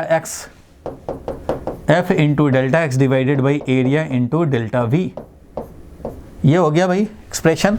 Etah is equal to F delta X और एरिया डेल्टा वी, इस तरह से हो गया भाई। अब इसका अगर आप चाहते हो कि डायमेंशनल फॉर्मूला निकाल लें तो भैया ये भी आ सकता है डायमेंशनल फॉर्मूला निकालने को। तो क्या करोगे, फोर्स तो होता है MLT-2 और डेल्टा एक्स क्या होगा भाई? तो ये तो L है, चेंज इन लेंथ, डेप्थ है, डेल्टा एक्स तो डेप्थ है हमारा, एरिया है हमारा L2, और ये है चेंज इन वेलोसिटी मतलब LT-1, ये तो सबको पता ही है यूनिट एंड डायमेंशन। तो यहाँ क्या हो गया, L वाला कैंसिल्ड हो गया और ये क्या बच गया भाई? तो एक L से एक और L कैंसिल होगा, इसका मतलब हो गया M और L का पावर -1 और T का पावर -2 और ये +1 है -1। ये मिल गया dimensional formula for coefficient of viscosity, ठीक है भाई। अगर तुम इसका ऐसा यूनिट जानना चाहोगे तो क्या होगा भाई, बता दो ऐसा यूनिट क्या होगा? तो हम लोग निकाल सकते हैं भाई। यूनिट में ये वाला क्या हो गया? तो ये फोर्स हो गया हमारा kg मीटर पर सेकंड स्क्वायर, kg मीटर पर सेकंड स्क्वायर। डेल्टा एक्स है वो खुद ही मीटर है भाई, और डिनोमिनेटर में एरिया है मीटर स्क्वायर है, और ये वेलोसिटी है यानी मीटर पर सेकंड है, मीटर पर सेकंड। तो इस तरह से देख रहे हो, मीटर से 1 मीटर कैंसिल हो गया और 1 मीटर से एक और कैंसिल होगा, और ये क्या मिलेगा, तो यहाँ से डायरेक्ट भी लिख सकते थे, मास है मतलब केजी लिखना पड़ेगा, लेंथ है मतलब मीटर पावर -1, और ये टाइम मतलब सेकंड की पावर -1, ऐसा ही लिखने पड़ेंगे। 1 सेकंड से देखो 1 सेकंड कैंसिल हुआ, सेकंड पावर -1, 1 मीटर से मीटर कैंसिल हो गया और एक और मीटर से भी कैंसिल हो गया, मीटर पावर -1। इस तरह से ऐसा यूनिट निकालना चाहेंगे तो यहाँ से भी डायरेक्ट बोल सकते हैं और यहाँ से भी निकाल सकते हैं। तो इस तरह से ऐसा यूनिट भी निकाल सकते हैं, डायमेंशन भी निकाल सकते हैं। तो ये हो गया विस्कस फोर्स का expression. Viscous force is nothing but frictional force acting between the layers moving with different velocity. तो ऊपर लिख देता हूं मैं, तुम भी चाहो तो लिख दो। Viscosity is the property of liquid by virtue of which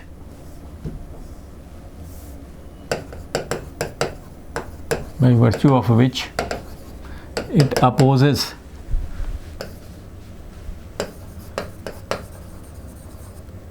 the relative motion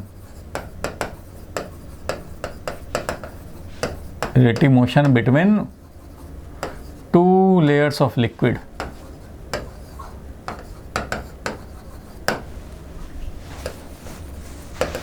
having different velocity।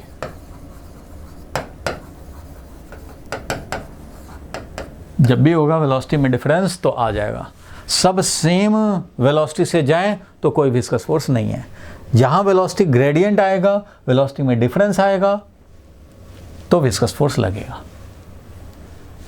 जब वेलोसिटी में डिफरेंस ही ना हो, ये भी 5 मीटर पर सेकंड, ये भी 5 मीटर पर सेकंड, ये भी 5 मीटर पर सेकंड, सारे लेयर 5 मीटर पर सेकंड, तो कोई विस्कस फोर्स नहीं आएगा, क्योंकि वेलोसिटी में डिफरेंस ही 0 हो गया, वेलोसिटी ग्रेडियंट ही 0 हो गया, तो विस्कस फोर्स भी 0 हो जाएगा। तो इस तरह से हर लिक्विड में कुछ न कुछ विस्कोसिटी होता ही है। किसी का कम होगा, किसी का ज़्यादा होगा। अब मिल्क है, कोल्ड मिल्क, जो मान लो पैकेट से निकाला मिल्क, उसका कोफिशिएंट ऑफ विस्कोसिटी कुछ है। उसी को तो मान लो 1 लीटर था, कोफिशिएंट ऑफ विस्कोसिटी है। अब उसको हमने बर्नर पे रखा और उसको बॉयल करना शुरू किया, बॉयल करते करते करते करते और वो अब 1/2 लीटर बन गया। वही 1 लीटर जो है ना, वो बॉयल होते तो उसके मॉइस्चर उड़ते गए, उसके वाटर कंटेंट उड़ते गए और धीरे धीरे करके वो 1/2 kg हो गया। जब ये 1/2 kg हो गया तो वो ज़्यादा गाढ़ा, ज़्यादा थिकर हो जाएगा, उसका कोफिशिएंट ऑफ विस्कोसिटी बढ़ गया। अब उसको तुम मोशन कराओ और एक कोल्ड वाले को मोशन कराओ, एक थिक हो चुका है उसको मोशन कराओ, तो उस कंडीशन में दोनों का फ्लो अलग अलग होगा। तो अगर हम लोग लिक्विड में जितना ज़्यादा थिकनेस बढ़ जाए, जितना ज़्यादा थिकर हो जाएगा, एक दूसरे पे ज़्यादा फोर्स लगाएगा हनी की तरह, वो उतना ही ज़्यादा कोफिशिएंट ऑफ विस्कोसिटी रखेगा। खैर आगे देखेंगे, अभी तो मीनिंग समझ रहे हैं। तो विस्कोसिटी का हम लोगों ने मीनिंग समझा, वेलोसिटी ग्रेडियंट, और जितना ज़्यादा वेलोसिटी ग्रेडियंट उतना ज़्यादा विस्कस फोर्स। जब भी डिफरेंट वेलोसिटी रखेगा लेयर, एरिया के प्रोपोर्शनल है। तो अब जरा देखो डिफरेंस और सिमिलरिटी के कुछ पॉइंट्स हम लोगों को समझ में आए, कुछ हम लोगों ने डिस्कस किया। क्या डिफरेंस, तो 2-3 डिफरेंस बता दो, 2-3 सिमिलरिटी बता दो।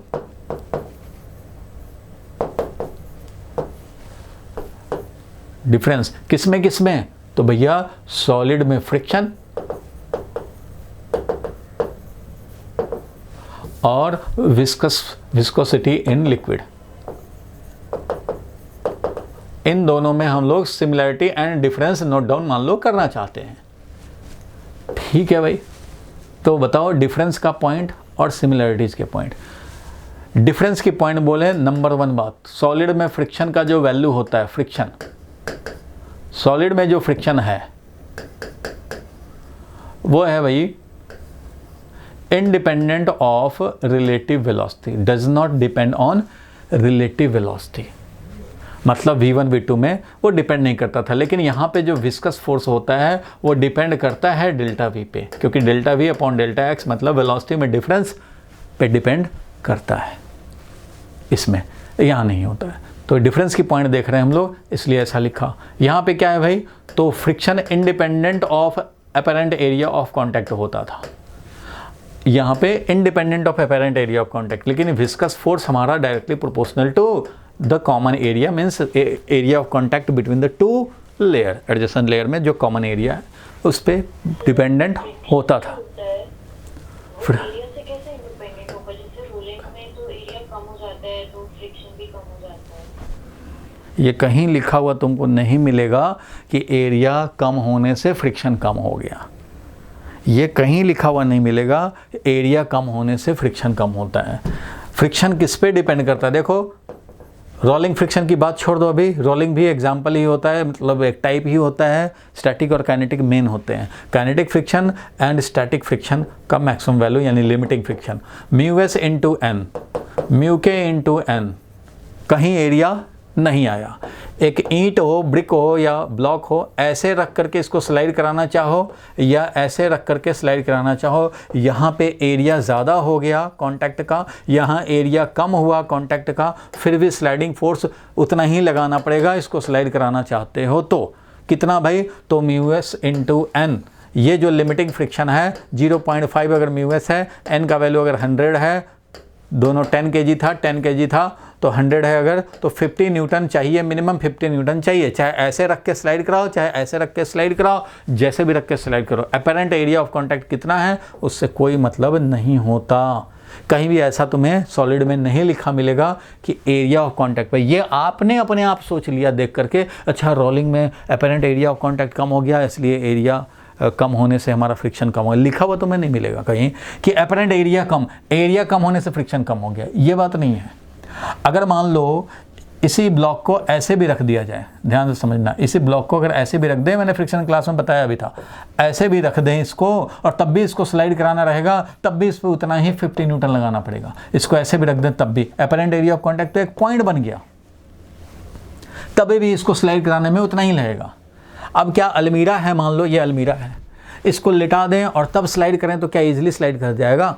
या फिर इसको ऐसे टिल्ट कर लें तब स्लाइड कराएं तो जल्दी हो जाएगा? नहीं। काइनेटिक फ्रिक्शन ये हमारा स्टैटिक फ्रिक्शन का लिमिटिंग वैल्यू जो है, स्टैटिक फ्रिक्शन का मैक्सिमम वैल्यू को ही लिमिटिंग फ्रिक्शन बोलते हैं। ये बात उतना ही रहेगी, अपेरेंट एरिया ऑफ कांटेक्ट से इंडिपेंडेंट होता है। किसी भी बुक में देखोगे, तुम फ्लूइड्स में भी जाकर देख लेना, सिमिलरिटी और डिफरेंस का पॉइंट लिखा होगा, वहाँ भी ये पॉइंट जो मैंने लिखा है वो लिखा जाएगा।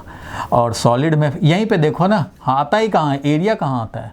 ना रोलिंग फ्रिक्शन में एरिया आता है एक्सप्रेशन में, ना हमारा काइनेटिक फ्रिक्शन में, ना स्टैटिक फ्रिक्शन में, कहीं एरिया का बात ही नहीं होता। फ्रिक्शन डिपेंड कर रहा है कि कितना स्मूथनेस है दो सरफेस में, कितना नॉर्मल है, नॉर्मल जो पास हो रहा है वो, और सरफेस किस मटेरियल का है उसका स्मूथनेस क्या है, इसी पे तो म्यू डिपेंड करता है। म्यू अपेरेंट एरिया पे डिपेंड नहीं करता कि एरिया ज़्यादा रख लेंगे तो कम हो जाएगा। नहीं भाई, ग्लास और वाटर में, ग्लास और वुड में अगर हमारा कोफिशिएंट ऑफ फ्रिक्शन हमारा 0.5 है तो 0.5 है तो 0.5 है भाई। चाहे यह ग्लास छोटा एरिया का हो या ग्लास बड़ा एरिया का हो या ग्लास बहुत बड़ा एरिया का हो, उससे कोई फर्क नहीं पड़ता, सबका म्यू वही रहता है। इसलिए ये बात अगर आपको और ज़्यादा कन्फ्यूज़न हो तो वो अलग से आप पूछ लें, ये हमने सॉलिड में फ्रिक्शन के टाइम में भी डिस्कस किया था। Apparent area of law of friction बताया था, एक टॉपिक लॉज ऑफ फ्रिक्शन, तो उसमें 2-3 पॉइंट हम लोगों ने हाईलाइट किए थे, जिसमें मैंने ये बताया था कि friction value depends on normal, friction value depends on mu S, normal पे डिपेंड करता है, म्यू यानी कि मटेरियल, म्यू मतलब क्या, म्यू डिपेंड करता है मटेरियल पे, और रिलेटिव स्मूथनेस पे डिपेंड करता है, कितना स्मूथ है। आयलिंग ग्रीजिंग कर दो तो थोड़ा सा कोफिशिएंट ऑफ फ्रिक्शन कम हो जाएगा, लुब्रिकेंट यूज कर दें कम हो जाएगा। तो ये सब बात पहले डिस्कस किए थे, उसको रेफर करेंगे, कन्फ्यूज़न नहीं रहेगा। फिलहाल डिफरेंस का जो पॉइंट था, वेलोसिटी डिफरेंस पे नहीं डिपेंड करता था, एरिया पे नहीं डिपेंड करता था, यहाँ पे ये दोनों पे डिपेंड करता है, विस्कस फोर्स। और क्या डिफरेंस है भाई, और कोई डिफरेंस है? एक्सप्रेशन देखने से ही पता लग रहा है, यहाँ पे viscous force is area coefficient of viscosity and velocity gradient, और यहाँ जो एक्सप्रेशन है एफ एस मैक्स यानी limiting friction mu S into N, kinetic friction mu के इंटू एन, नॉर्मल पे डिपेंड करता है। यहाँ पे ये नॉर्मल पे डिपेंडेंसी नहीं है, तो ये भी एक डिफरेंस का पॉइंट हम लोग बना सकते हैं। फ्रिक्शन यहाँ पे सॉलिड में फ्रिक्शन डिपेंड्स ऑन नॉर्मल, यहाँ पे लिक्विड में फ्रिक्शन में नॉर्मल का कोई बात नहीं है। नॉर्मल से मतलब नहीं है, एरिया कितना है और कोफिशिएंट और वेलोसिटी ग्रेडियंट कितना है और वो मटेरियल कितना, मटेरियल कौन सा है। मतलब सिमिलरिटी में बात करें, अगर हम लोग सिमिलरिटी में बात करें तो सिमिलरिटी में अगर देखेंगे हम लोग तो बोलेंगे भाई मटेरियल पे ये भी डिपेंड करता है, depends on materials in contact. ये भी डिपेंड कर रहा है मटेरियल कौन सा लिक्विड है, ये भी depends on material, on nature of liquid. Liquid पे ये भी डिपेंड करता है, नंबर 1 बात। और सिमिलरिटी क्या है भाई, तो ये भी इलेक्ट्रोमैग्नेटिक फोर्स है। इलेक्ट्रोमैग्नेटिक फोर्स जो कि इंटरमोलिकुलर है, एक मॉलिक्यूल का दूसरे मॉलिक्यूल से जो फोर्स लग रहा है, इलेक्ट्रोमैग्नेटिक फोर्स दोनों के लिए रिस्पॉन्सिबल है।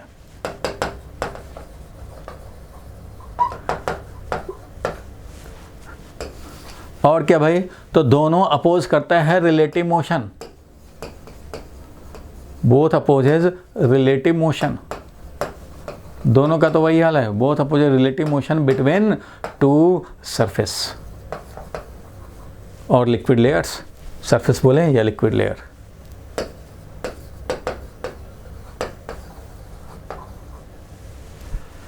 और क्या सिमिलरिटी दिखा कुछ,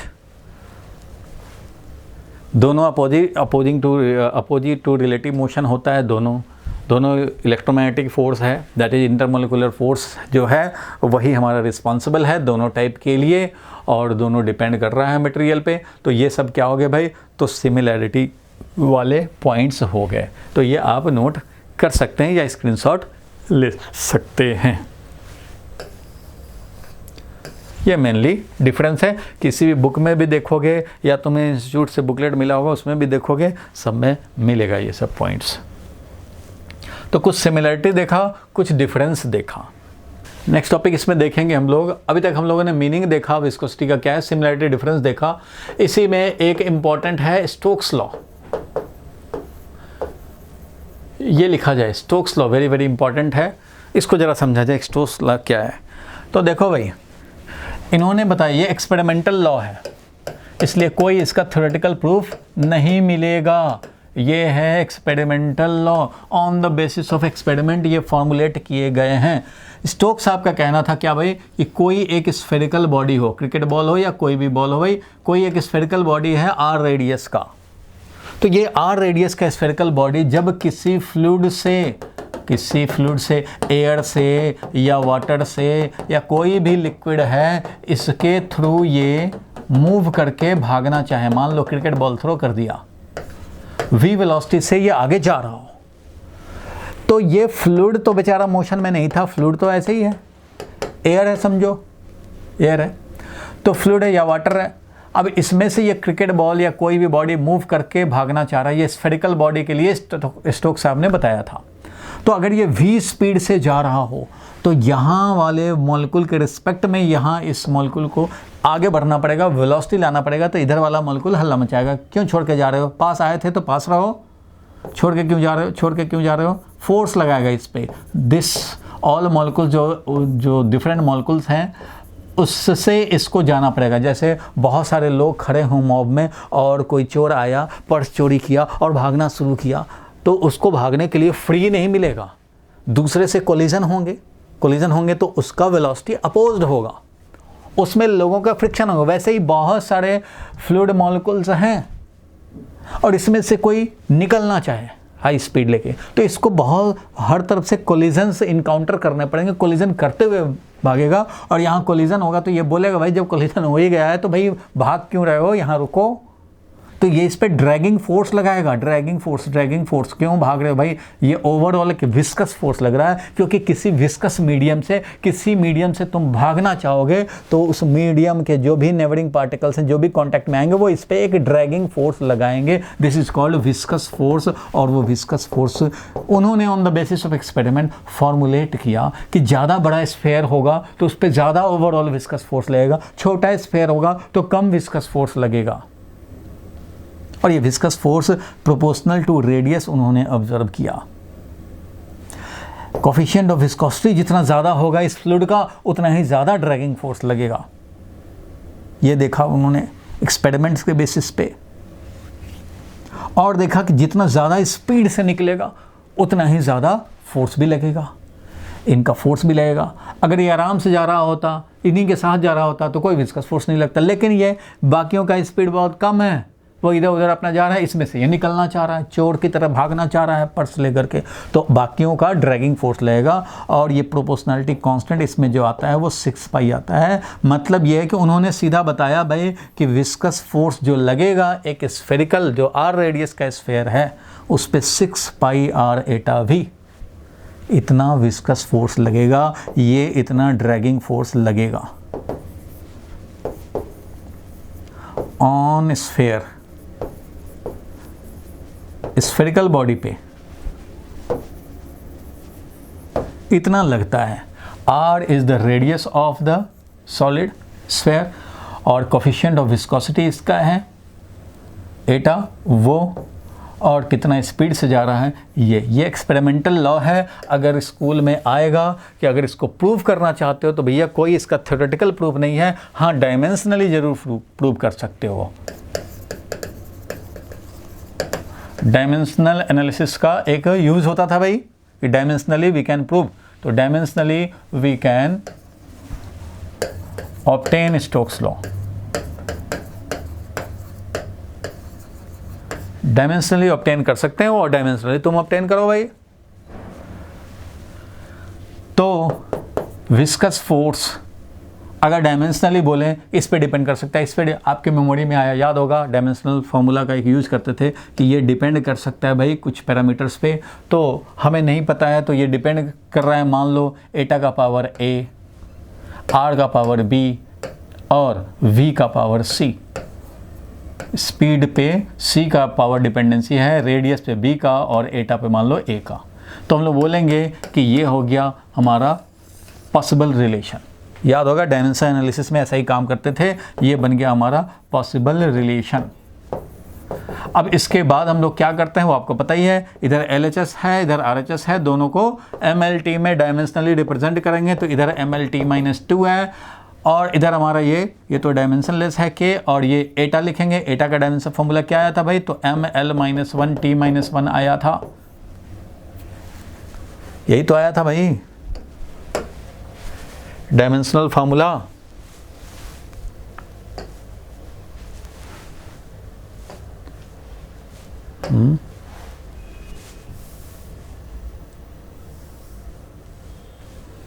अच्छा, डायमेंशन फार्मूला कहीं निकाला था, ये डायमेंशन फार्मूला हम लोगों ने ऑब्टेन किया था ML-1T-1, ठीक है भाई, ML-1T-1, तो ये लिखेंगे ML-1T-1, ये लिखा। अब रेडियस है भैया, तो रेडियस है तो इसका पावर a लिखा और रेडियस है l का पावर b लिखेंगे, और हमारा ये स्पीड है LT-1, इसका पावर c लिखेंगे। और इस तरह से अब हमें मिल गया LHS का भी और RHS का भी, दोनों का अगर लिखते हैं तो यहाँ हो गया M1L1T-2 और इधर हो गया राइट हैंड साइड पे m पावर a, l का पावर देखो यहाँ पे -a plus b plus c, t का पावर इधर आ गया -a, t इसमें नहीं इसमें है -c, ये मिला। अब हम लोग क्या करते थे भाई, तो याद होगा comparing LHS and RHS dimensionally. LHS and RHS को हम लोगों ने राइट हैंड साइड और लेफ्ट हैंड साइड डायमेंशनली, तो ये सब काम करते थे, या ऐसे ही बस दिखा रहा हूँ, सबको याद ही है। तो यहाँ पे देखो कंपेयर करोगे तो a का वैल्यू मिला 1, a का वैल्यू मिला डायरेक्ट 1, और -a plus b plus c is equal to 1, और -a माइनस c ये जो है इक्वल टू -2। तो ये a का वैल्यू 1 मिल चुका है, a का वैल्यू 1 मिल चुका है, तो यहाँ पे पुट कर देंगे तो -1 minus c, -1 minus c is equal to -2, इसलिए c का वैल्यू क्या हो गया 1। ठीक है भाई, c भी 1 हो गया और ये भी 1 हो गया, क्योंकि ये दो और रिलेशन मिले थे हम लोगों को, ये 3 रिलेशन मिले थे, इसके बेसिस पे हम लोगों ने सॉल्व किया, ये मिल गया, सी भी 1 मिल गया। तो यहाँ से हम लोग बात कर सकते हैं भाई माइनस ए का वैल्यू 1 था, बी प्लस बी और प्लस सी, सी मतलब 1 इज इक्वल टू क्या है भाई 1 है, तो बी का वैल्यू क्या मिला हमें, तो b का वैल्यू -1 + 1 ये कैंसिल हो गया, b का वैल्यू भी 1 मिला, तीनों मिल गए 1 1 1, तीनों 1 1 1 मिल गए। तो हमें मिल गया भाई कि हमारा विस्कस फोर्स जो आया वो क्या आया भाई, तो k एटा का पावर भी a, r का पावर भी 1 और v का पावर भी 1, और बाद में एक्सपेरिमेंटली कांस्टेंट का वैल्यू निकाला गया, वो 6 पाई आया, तो 6 पाई r एटा भी बन गया विस्कस फोर्स का फाइनली एक्सप्रेशन। तो डायमेंशनली तो हम लोग यहीं तक ऑब्टेन कर सकते हैं। पता है आपको कि डायमेंशनली कांस्टेंट ऑफ प्रोपोर्शनैलिटी का हम लोग वैल्यू नहीं निकालते, वो तो एक्सपेरिमेंटली निकलता है या थ्योरेटिकली निकलता है। तो थ्योरेटिकल तो ये फॉर्मूला नहीं ऑब्टेन होता है, तो डायमेंशनली हमें यहाँ तक आएगा, और एक्सपेरिमेंटली हम लोग 6 पाई रखेंगे। एक्सपेरिमेंटली k का वैल्यू है 6 पाई। तो इस तरह से अगर ऑब्टेन करने को आएगा तो डायमेंशनली आप ऑब्टेन कर सकते हो। स्टोक्स साहब ने ये बताया फॉर्मूला, स्टोक्स लॉ इसको बोलते हैं। ड्रैगिंग फोर्स और viscous force on A spherical body, ये है ड्रैगिंग और viscous force on A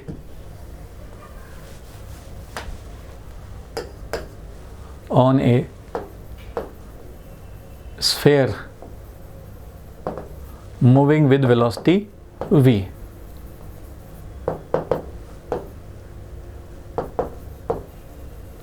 through a liquid बोल रहे हैं, लेकिन ये वैलिड है सबके लिए, फ्लूइड के लिए, गैस होगा तब भी। Through a fluid of viscosity Etah, viscosity एटा मतलब कोफिशिएंट ऑफ विस्कोसिटी एटा, ऐसा लिखते हैं। खाली विस्कोसिटी भी बोल दिया जाए तो आपको समझना है कोफिशिएंट ऑफ विस्कोसिटी ही। बोलो भाई यहां तक क्लियर है स्टोक्स लॉ, एक्सपेरिमेंटल लॉ, बोलो क्लियर है यहां तक?